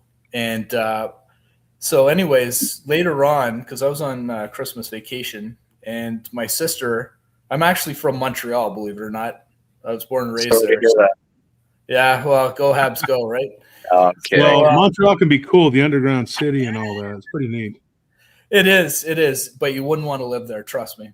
No, I know. I managed to escape, so. I've been to the girls, there. The girls in Montreal are fun. Oh, yeah, the nightlife's great. I'm telling you, St. Catharines. But anyways, my other sister and her kids came in from Montreal to join us, and this was a few days later. And so anyways, how it's all set up,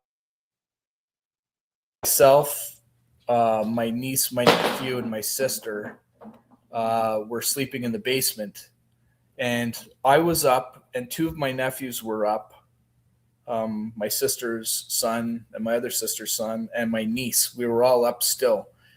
And all of a sudden, right across the flooring, right above our heads, we heard a great big, like somebody walking with boots, like clump, clump, clump, right above our heads. And they're looking at me. I'm like, well, I guess you just experienced your first paranormal thing, because that can't be explained. We went upstairs. Sure enough, everybody was in bed upstairs. And there's no Confederate soldiers walking across the floor that we saw, but we definitely heard them. But so that was kind of neat as well. And I always wanted to set up like a camera or something like that in the basement next time, like I go down there, just to see what I can catch during the night. But it was kind of wild for a few days there. So I just thought I'd share that with you guys. That's interesting.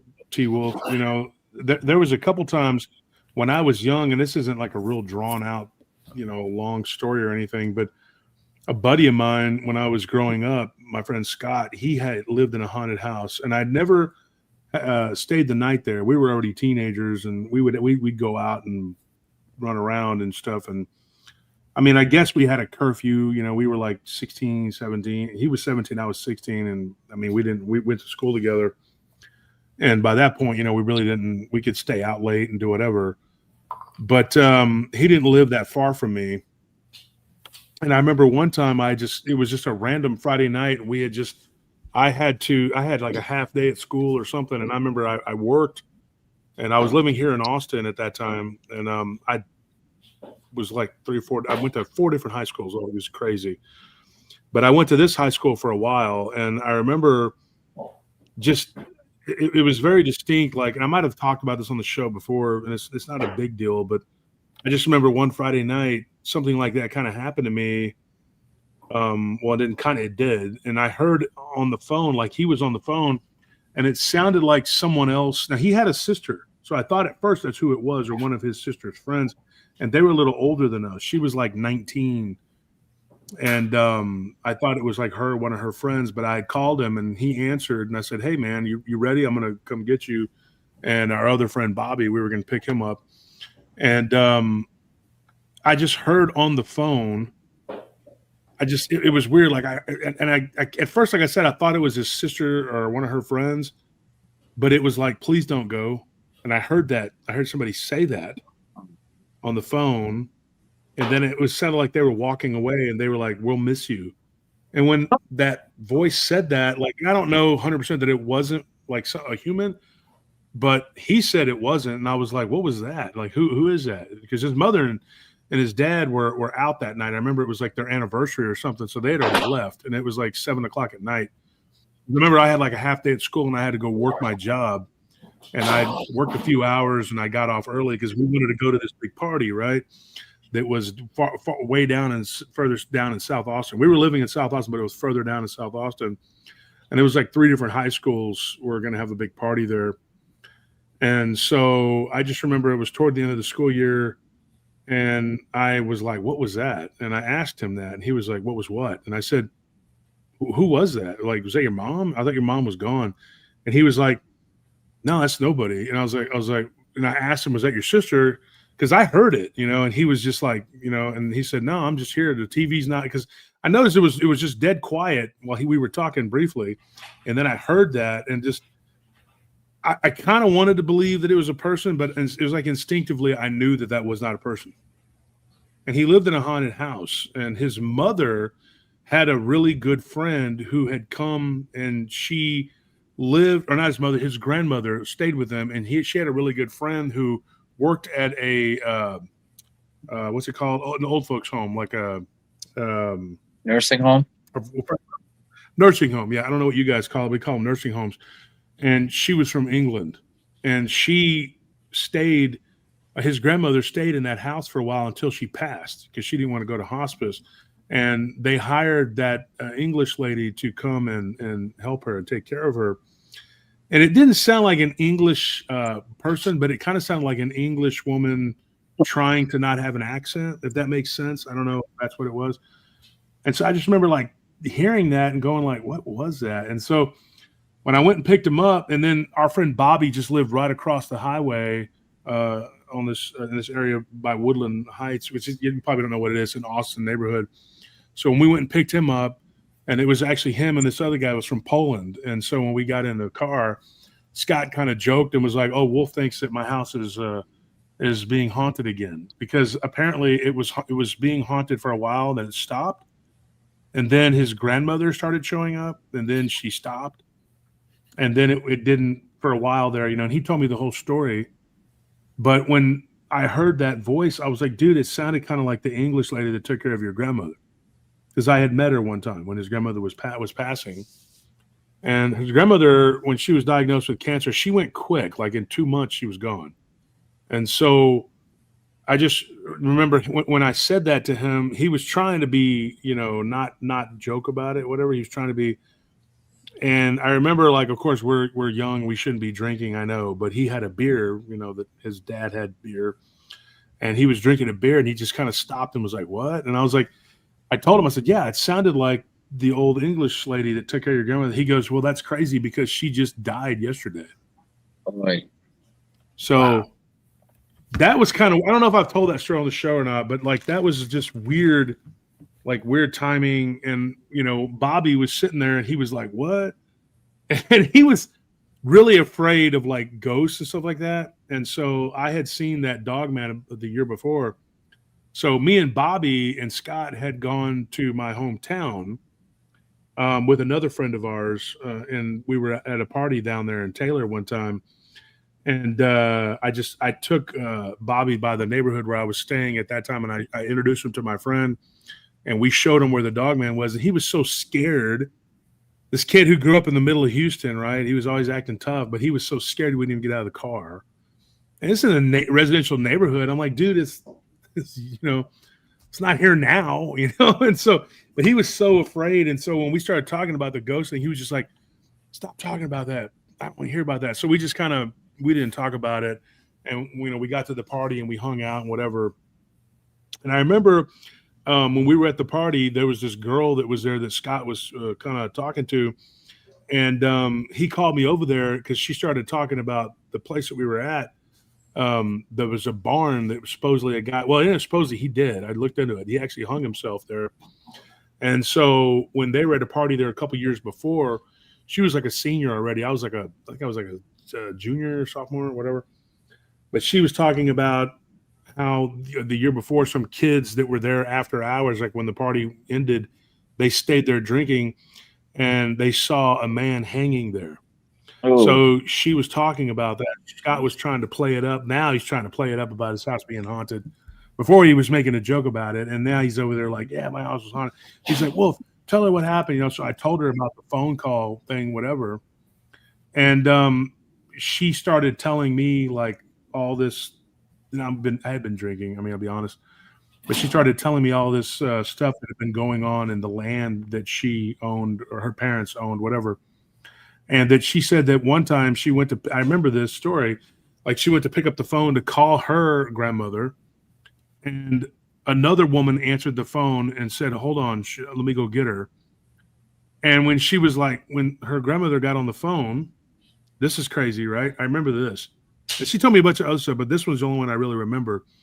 And she said that when she got on the phone with her grandmother, she said, she called her Mima or Mama, something like that. She's like, Mama, who was that? And she goes, who was who, dear? And she's like, well, the woman that answered the phone, she goes, I have no idea. She goes, I just got out of the bathroom and I saw that the phone was off the hook. I picked it up and you were on it. So then when she's talking to her grandmother, and this is this girl, I think her name was Alice or something like Allison or something like Allison, I think it was.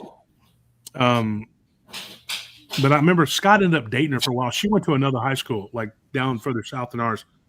And I remember she said, she goes, I asked my grandmother, like, well, you don't know who that was? And the grandmother's like, I don't know who could have answered the phone. She's like, well, it sounded like an older woman. And then she hears a voice behind her grandmother say, it's Belle. So then she's like, Mama, who is Belle? And she's like, oh my goodness. And she said her grandmother got real quiet. And she's like, honey, that was my mother. That was her nickname. They called her Belle. So I don't know. And apparently Belle, her mother, who as Allison had never met, that woman had passed away. She had died in that house. And so she described this, person. And she said after that, she saw what she thought was her great grandmother like 2 different times. Once she said that she was staying in the guest bedroom of her grandmother's house. Her grandma had a big house, big Victorian house. I remember because one time we picked her up from there after school. I went from my high school, and Scott was like, hey, my car's broke down. Can you give me a ride to pick up, So I did. And I remember her name wasn't Allison. It was Alicia. Sorry about that. So anyway, we picked up Alicia, and she said that her grandmother, she was staying at her grandmother's house at that time, or stayed the night or something, and she had seen her great-grandmother, what she thought looked like her great-grandmother from pictures, like literally float into her bedroom and kind of just hover there by the door, in between the door and the foot of the bed. And she didn't have any feet. And another time, it was Christmas time, and they were opening presents, and she looked over down the hallway, and right there across the hall, or down the hall, she saw what she thought was her great-grandmother smiling, looking at them. And so the grandmother admitted to her that she had seen her mother many times there. And it got to the point where she was not afraid or anything like that. She was just used to it. But some people, they stay afraid of spirits. No, sorry. I didn't mean to interrupt. I just wanted to know, what do you guys think about, is it really that person's spirit, or is it a familiar that was around the family that is acting like the person? Because that's one thing that I've always wondered in my mind as well. I no longer do like any ghost hunting at all, because I'm pretty sure that that the ghosts that we have interacted with are pretty much not who they are. And in my opinion, I think they're actually entities. And yeah, I believe that as well. That could be. I think they're deceiving spirits as well. I don't believe a friggin' one of them. Right. Well, I share. I think that but I just want to hear your perspective on that. So here's my opinion. I think they're both. And I think that it's something that we can't really comprehend in our three-dimensional physical body and our mind. It's something that we don't really understand. One of the questions that was brought up to me at the Paracon down in San Antonio, it was a ghost conference. I mean, but there were some cryptids, like Ken Gerhard was there, and a few of our friends. Rod Nichols was there. Both of them are well-known Bigfoot researchers, but for the most part, it was paranormal, as in ghosts. And I do both. I do cryptids and ghosts. Pretty much, I field tons of ghost reports, tons of Bigfoot reports. Everybody knows that, and I do UFOs and everything else. One of the things that I've come to believe is that ghosts, not necessarily, even though they're spirits of the deceased, some of them aren't. I know that, but I don't think all of them are. But some of them can also be what we would call a fractal. What I mean is, like, when your soul matrix spits out someone to live a life here, you're a part of that soul matrix, but you're also your own independent piece. When Jesus talks in the Bible, he says, if thine eye offend thee, cut it out. If thou hand, offend thee, cut it off. Better that burns than you and the whole body. I think he's referencing a couple different things there. And Jesus would spit out vast amounts of knowledge with each sentence. And I think that one of the things that we've lost sight of is the fact that we are like fractal beings, and we are a part of a greater whole. I think when we go into the dreamland, we create another world.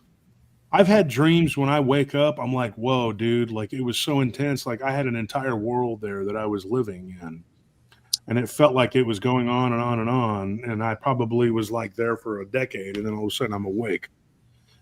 Most people don't have that kind of stuff because I don't think that they remember it, or their brain doesn't process it. That's why the mind, body, spirit connection is so important. And that's why it's so important to get rid of parasites, because they block those channels and stop you from gaining and learning knowledge. IQ is not just knowing stuff, it's the ability and the capacity to know stuff and to learn things. And so one of the things I believe is that we could come back as a fractal of a whole. And this particular life that you're living right now, not everybody, but some people, I think they come back whole, and some people come back as a avatar of themselves. It's really complex, but if you stop and you really study it, it's not that complex.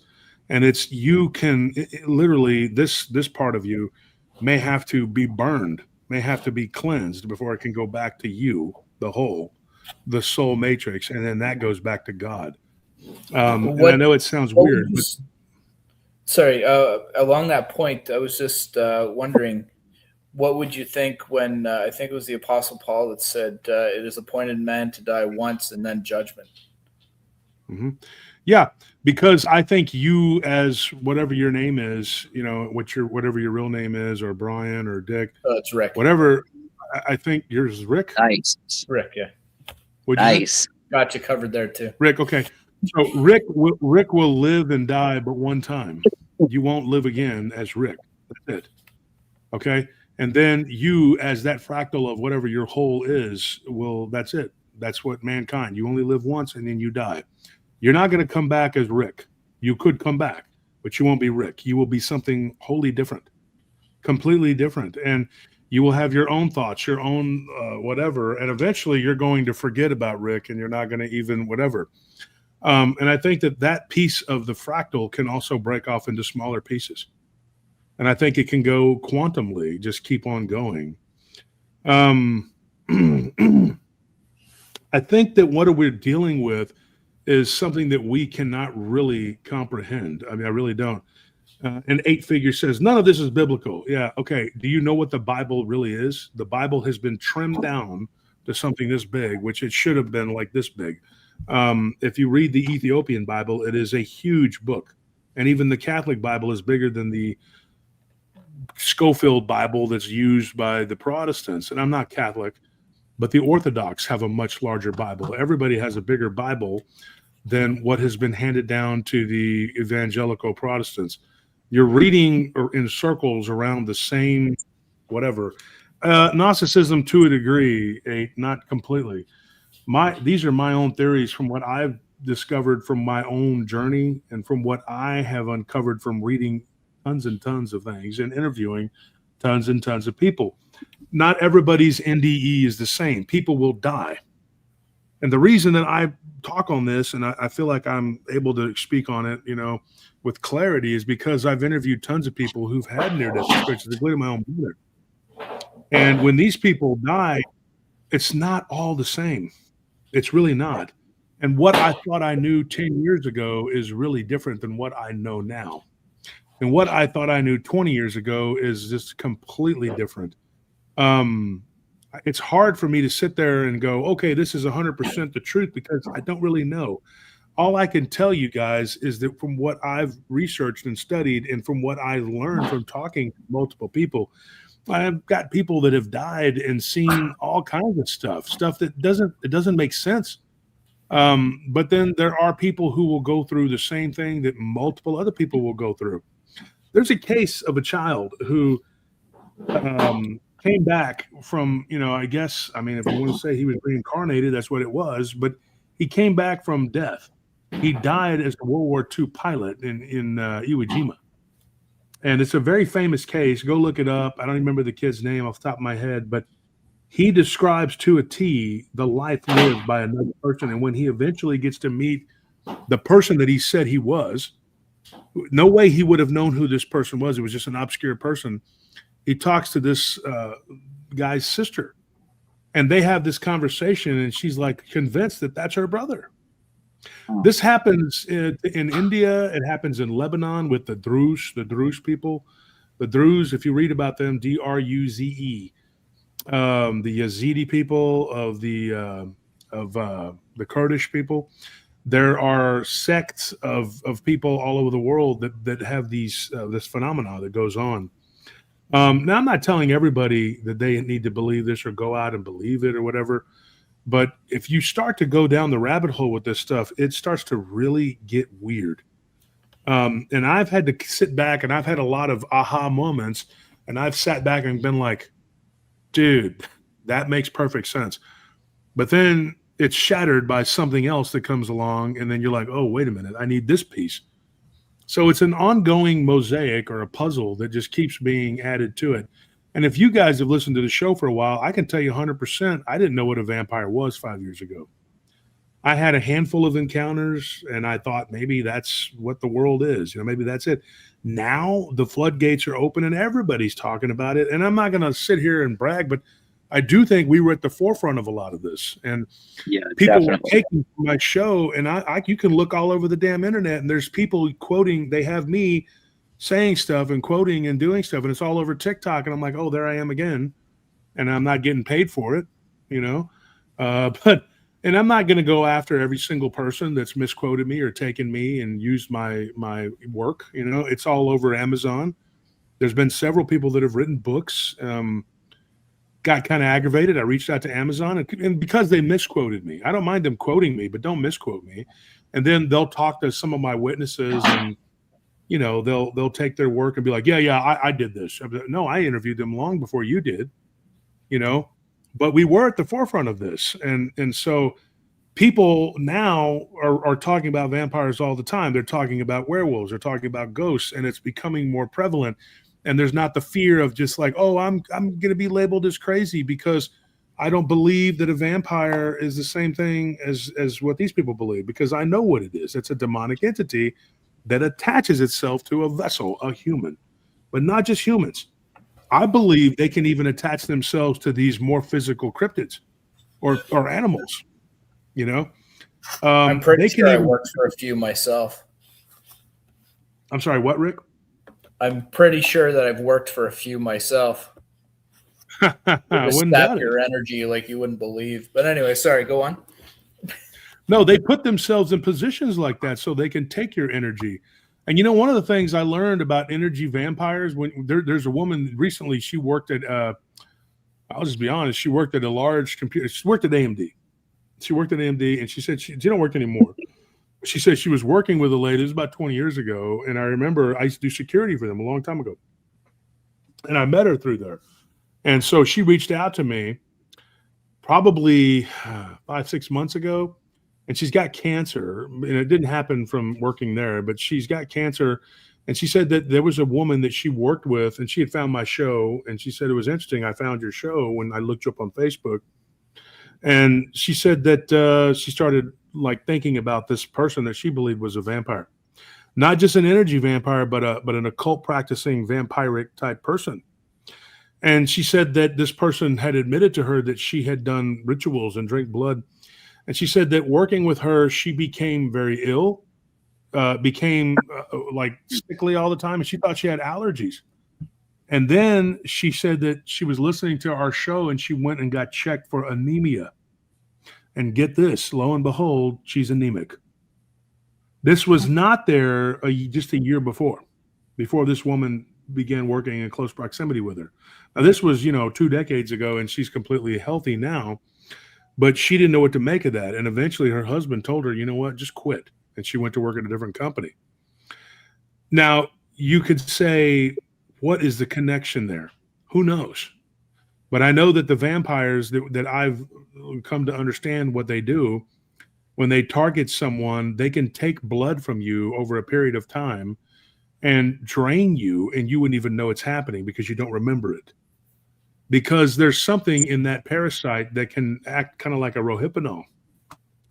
If anybody knows what that is, that's the date rape drug is what that is. And so there is something to all of this. And if I thought that this was all just BS, I would be out of here, very quick. I'd be just, this is crazy. I don't believe any of this. And I'm just going to bounce, but there is something to this. Being threatened is just part of it because I know that we're on the right track. So yeah, you're going to get the horns when you mess with the bull. It's just part of it. Black's always heaviest over the target, right? Yeah, flack is definitely heavy. Does that make sense, or was that just a super long-winded? No. So I brought this up a couple of times that the Bible talks about this vampiric demon type called the horse leech. And it basically does the exact same thing that a horse leech does, where it'll attach to somebody in its demonic sort of spirit form and literally drink their blood. And I keep going back to Bram Stoker's Dracula, but I think that book or that movie was the book originally, but I think that was based on real vampires. And if you see when Dracula attacks Lucy, he shows up in that shadow form and drinks her blood over and over and over again. Until she's practically dead. Yeah, exactly. Then they intervene, but it's too late, and then she dies. Exactly. Yes. And Van Helsing is onto it. He figures it out. But there's always going to be people that know about this, and people are going to think they're crazy, and they're going to call you a crazy man and a psychopath and whatever. And you have to endure it. You have to deal with it. You have to take that flack, because if you don't, nobody else is going to do it until enough people wake up and start backing you up and saying, this is real. This is the truth. The whole thing that happened, we were talking about Charlie Kirk, the whole thing happened. I suspect his wife from the Jump Street, but you can't really say anything because look at how many people were like, no, she's a strong woman. She lost her husband. And even some of my close friends that I talked to, I kind of bounced it off of them. I was like, you really believe this? And they were just like, no, she's just grieving differently than everybody else. Yeah, bullshit. Yeah, she's not grieving when she's making all that money, coming out to looking like whatever you want to call it, like she came out like she was in WWE or something, man, with like the fireworks and like she was Stone Cold Austin. I'm like, what is this? Is this a rock concert or what? Your husband just died and you're going to act like everything is just normal. It's not normal. And I was just kind of taken aback by that. And I said, this is more of their bullshit, more of the BS from the elites. How much shit are they going to shit on us before we figure it out? It almost seems like every event such as that, like I'm kind of like a skeptical person myself, not like dismissing everything, but when you're when you're doing ghost hunting, you have to approach that with a pessimistic attitude. You're like, dink, okay, what was that? Was that the trees hitting off the window? Was it something on the roof? Was it this? Was it that? And then you come down to, okay, well, we can't explain this. You know, with something like that, I'll admit my ignorance to that. I haven't heard anything of that, so I'll trust your judgment there. But I'm very like when there's anything to do with Canadian politics, maybe that's the reason why. Huh. But every time they come out with something, hey, we're signing this great bill. It's like, okay, what's the fine print say? Like what does this say? What are you hiding? And I think it's a healthy thing. It's a healthy thing to have that pessimistic side of it, because it's like, it's not that I don't believe you, but I don't believe you. You know what I mean? Like Yeah. I need to know myself as to what's going on here. Like I'm hearing your side. What does the other side say? So I completely agree with you. I mean, it's a fair way to approach it. Yeah.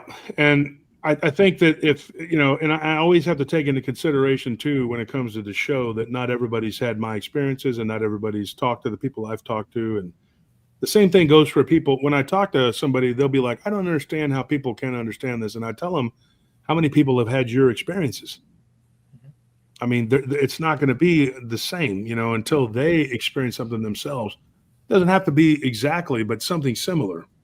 Right. I worked at a place years ago called Lone Star Cafe, and it was actually the job I was, because it makes me think about this.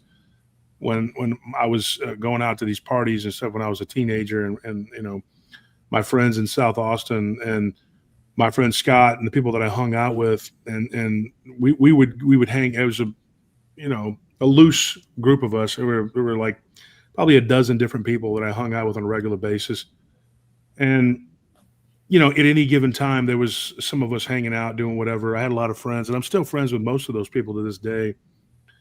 And I remember when I was working at Lone Star Cafe, there was a guy named Robert that was our boss. I was a waiter at that time, and he was my boss. He was the lead, the waiter, and he was like been there the longest. And he was a real nice guy, real down to earth, and a real normal guy, like real. And I remember one day he had gone upstairs, and they said that the upstairs was haunted. There was a bar up there.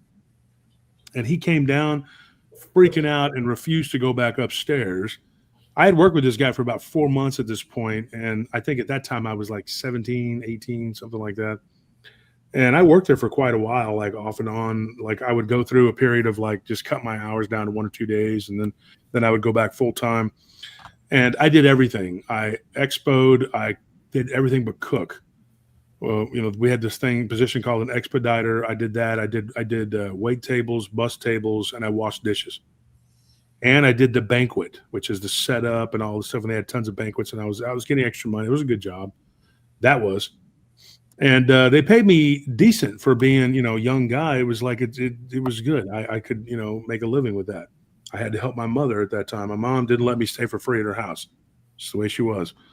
And so I had to pay rent, I know most people be like, you're 16, you're paying rent to your mom. Yeah, that's how my mother was back then. But I just remember him coming down the stairs and freaking out because he saw an apparition upstairs.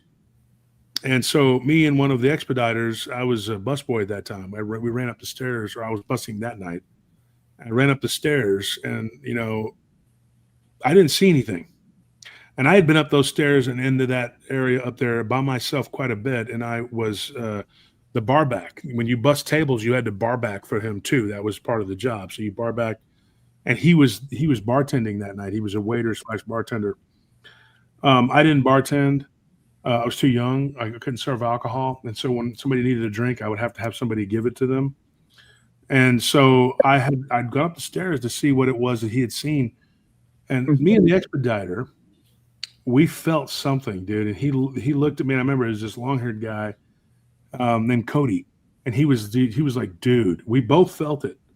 And it was like this static electricity all around us. And we ran back down the stairs, and we could feel it. There was something there. So I told Robert, he goes, I know everybody thinks I'm crazy. I'm like, no, it's a lot of people have claimed that it's haunted. They'd seen things. And he had been there for, like I said, for a few months and never seen him. Every Saturday he bartended, never seen him have a problem.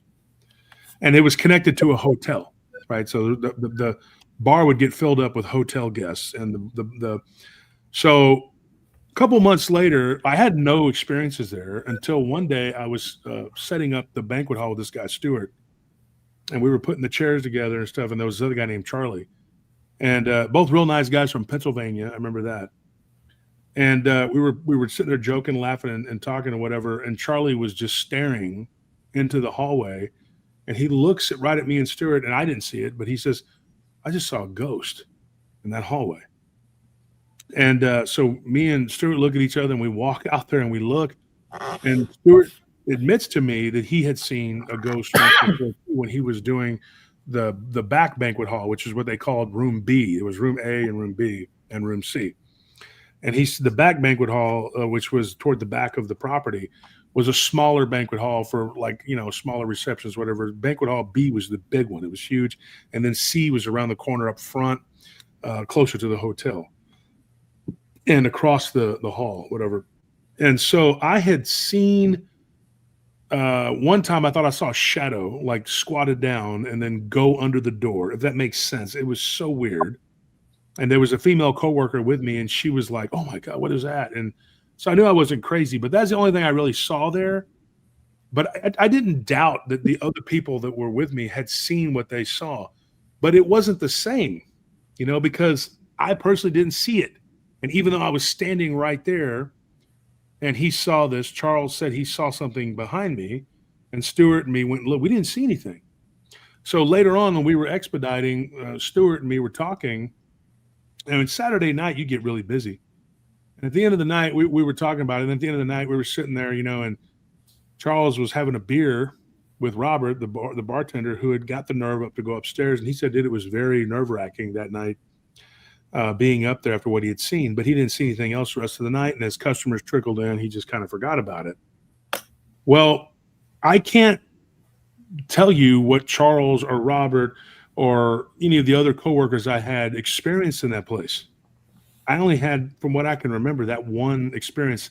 Now, I did one time when I was locking up one time, me and two of the managers, we had done a clean, like a night, you get off at 11 o'clock at night on a slow night. And back then, everything stayed open later, right? It was like 11 o'clock. And I stayed there till like 2 or 3 in the morning with 3 other employees. And we did this deep clean on the restaurant and vacuumed the banquet halls and everything. The 2 managers at the end of the night were with me, and there was one other worker, and he was leaving, and I was the last one out. And we were standing there talking, and we heard voices coming from the kitchen, and we all looked at each other, and we were like, "What was that?" And so this one manager I had named Kyle, he was a kind of a redneck dude. He just walks back there all like, "Yeah, man," He walks right back out and says, "Let's go, let's go, let's go." And it was like, and to this day, he never told me what it was. When I was working at another job doing security for the company I own now, I was working at a place called right there off of Old Town, I forgot the name, Twin Oaks. And so I was the head of security there because it was our one of our accounts, and I actually would work there 2 nights a week, Friday and Saturday, for about 2 months. And I saw him, like he pulled in there to the dry cleaners, and I was on the little golf cart, and I was sitting there, and I said, "Kyle, what's up?" And he saw me. He's like, "Oh man, what's up?" And he was quite a bit older than me. He's like 15 years older than me. And one thing I remember about him, he's a big Oilers fan. He hated the Cowboys. I like both. And he was like, he didn't understand how I could root for Houston and Dallas. I said, "Man, it's Texas." But a lot of these people thought, "Oh, I only root for that team," But he was kind of razzing me. Cowboys are having a down year, whatever. And we were talking.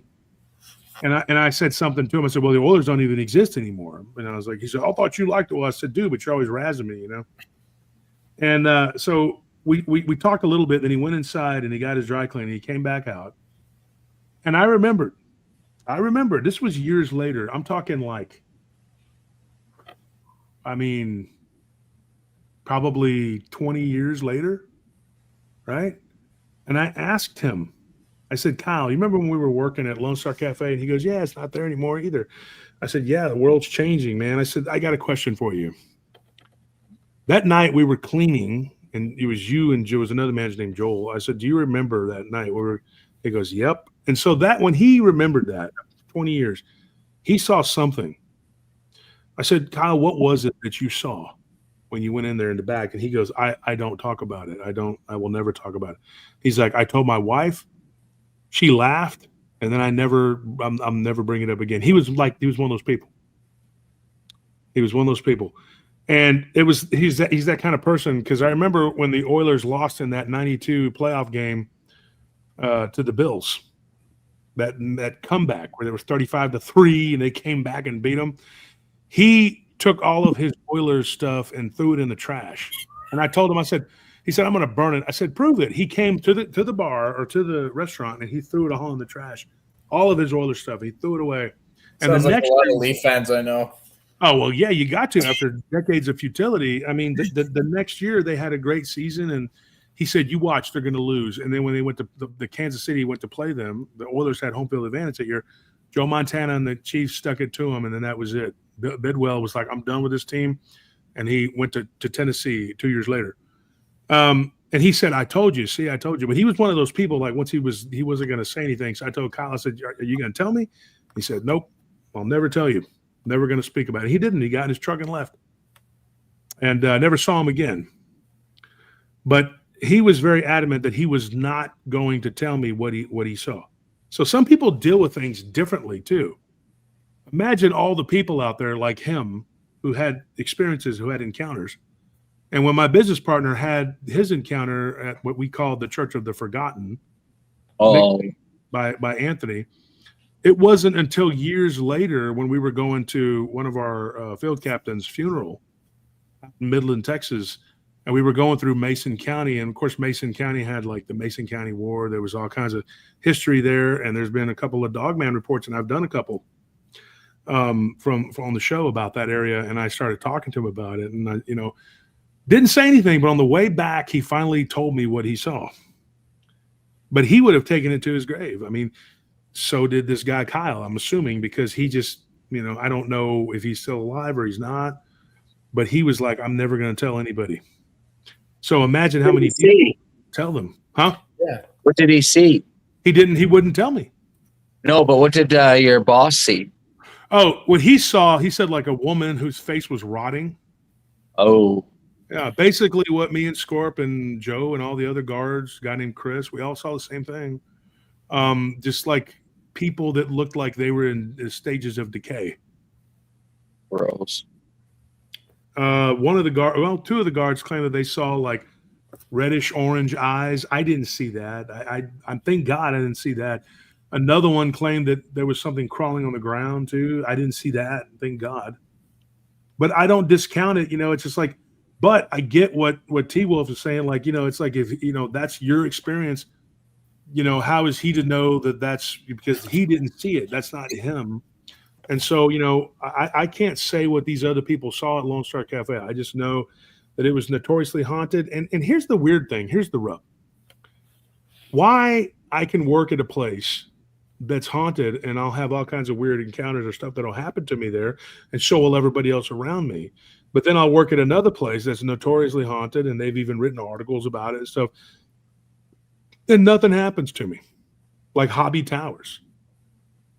I mean, I heard a little something one time. That was it. The Lone Star Cafe. People around me were having encounters. I saw a shadow move one time. That was it. Why is that? Why do the chips fall the way they do? Why can somebody look over your shoulder and see something and you don't see it? But then by the same token, you'll look over your shoulder and they don't see it. You'll see something over their shoulder. That to me is the gist of the paranormal. Like, it is so hard to fathom. And whenever you think you got it pinned down, you don't. You're just grabbing a tiger by its tail, And at any time that tiger could turn and change your whole world.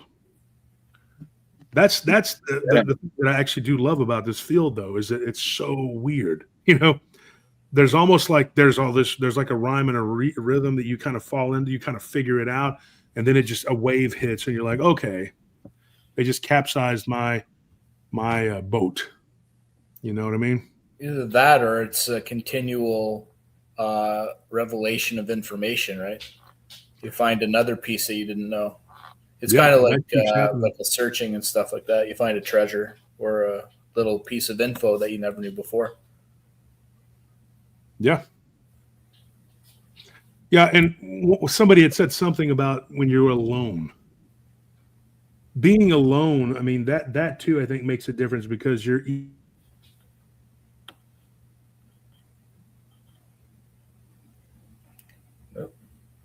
Oh, did you freeze there, Wolf?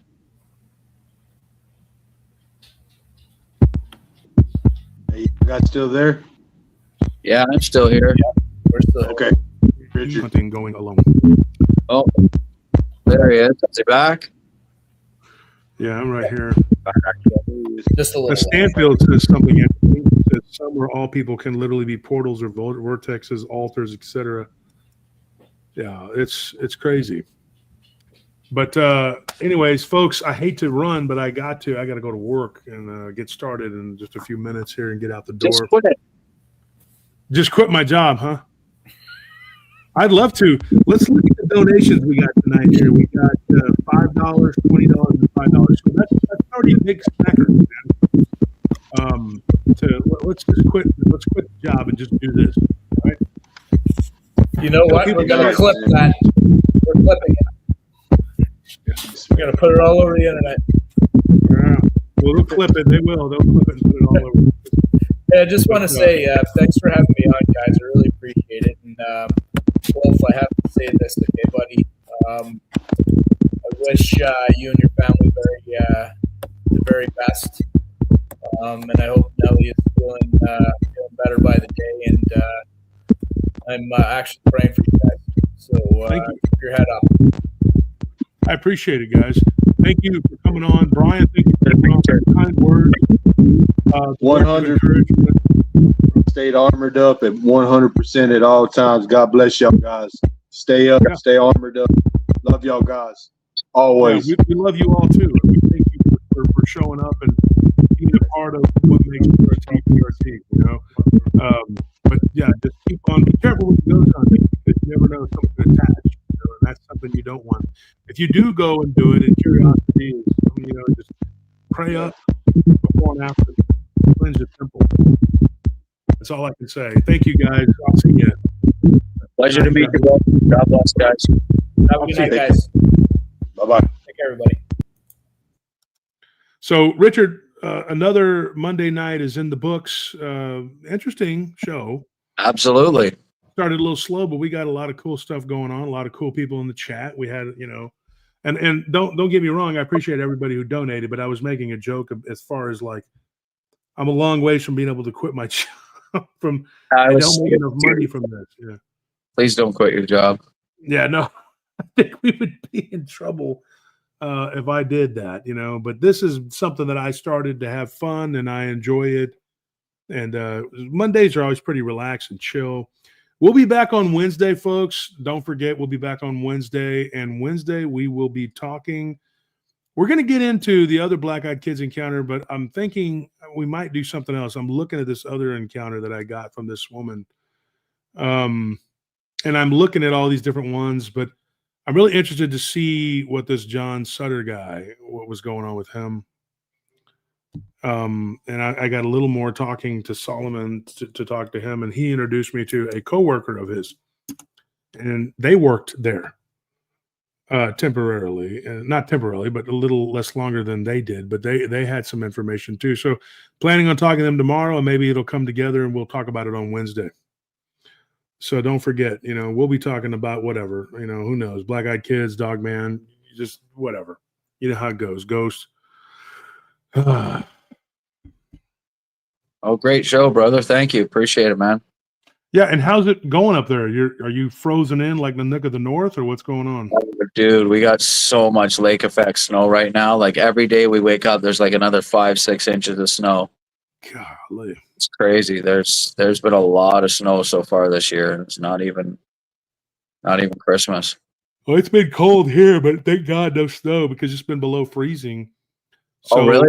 Yeah, it's weird because like 2 days ago, it got really cold and it was rainy. I hate rainy, cold weather.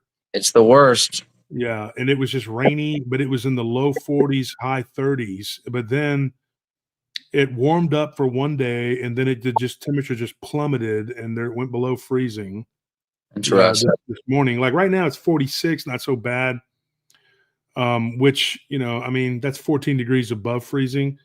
But late into the night, it just starts dropping, and then it'll go below freezing, and we got to run our faucets. And the precipitation isn't here, because if the precipitation was here, then we'd be having snow and ice. Absolutely. Yeah. But it's been snowing every year here for the last, I don't know how many years. Remember when you got that really bad cold 2 or 3 years ago? Yeah, people were making snowmen and shit. My friend Jordan, she was watching somebody's house. She lives in Texas too, like a friend through Discord.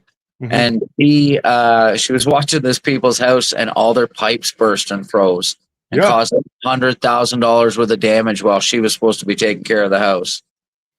And it was nothing she could do. There was no insulation. She just left one day and come back the next, and the place was completely flooded out. Yeah, and the thing is, that happened like 3 years in a row. Because every year we always end up getting fire watches for our company, because the freeze will destroy fire systems, and pipes will burst, and there'll be leaks and things like that. And it happens every year. Like January, February, we're always running around doing fire watches, because you would think that after 20, 30 years, these buildings, these companies, they'd be like, yeah, it's going to freeze. We need to insulate these pipes. One would think. But they don't do it. I don't understand it. I just cannot. I can't grasp it.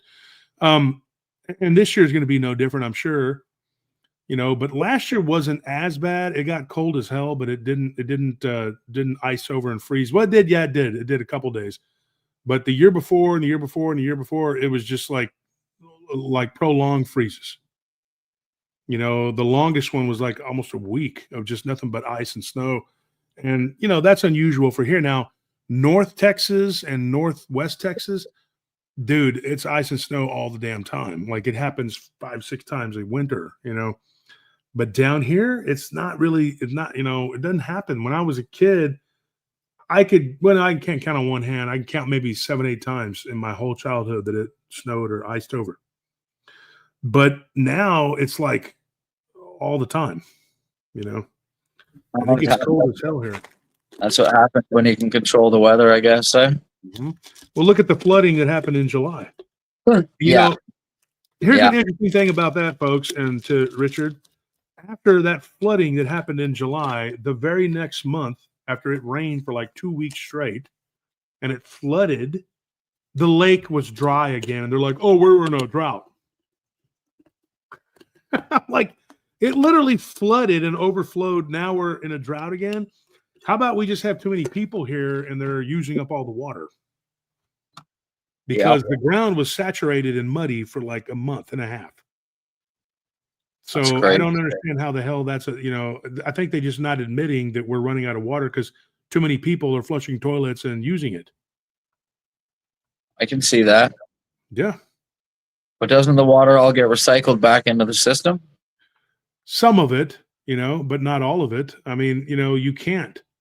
So I don't really understand how that works. Like, I mean, I see a lot of waste, a lot of water that's just running into the ground and running off and just disappearing. I get what you're saying. And the lake is going dry. They're like, the lake levels are dry. We're in a drought. And you're going like, I don't think we're in a drought. I think the lake levels are running dry because people are sucking all the water out of it. And they're using it for all these different things. And so, yeah, you're going to have a dry lake. And if this keeps up, the lake's going to end up just eventually drying up. And maybe then people will move the hell out of Austin and go away. This city was never meant to be holding 2 million people in the greater metropolitan area. It's crazy. It's the same as Toronto, why they have such bad traffic, because the roads were meant for 2 million people. And now there's 8 million people. Mm-hmm. Right? So, yeah. And nobody in Texas has got snow tires either, do they? No. Right? In the Northwest they do, but not here. Yeah. Because Texas is so big that it's like 8 hours away from us, Gotcha. Oh. Yeah, if you don't use snow tires in those conditions, man, you're in big trouble. Even those all seasons are garbage. Yeah, for sure. All right, guys. Well, I'm going to run. Richard, I'll see you. Thanks, brother. Love you, man. All right. God bless. God bless. Thank you, folks, for tuning in to another episode of Paranormal Roundtable. Thank you for calling in and joining and, telling your stories. We'll see you.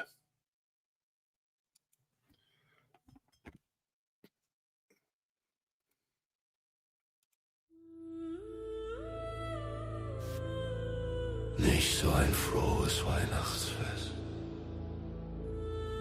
Für all die sich schlecht benehmenden Kinder.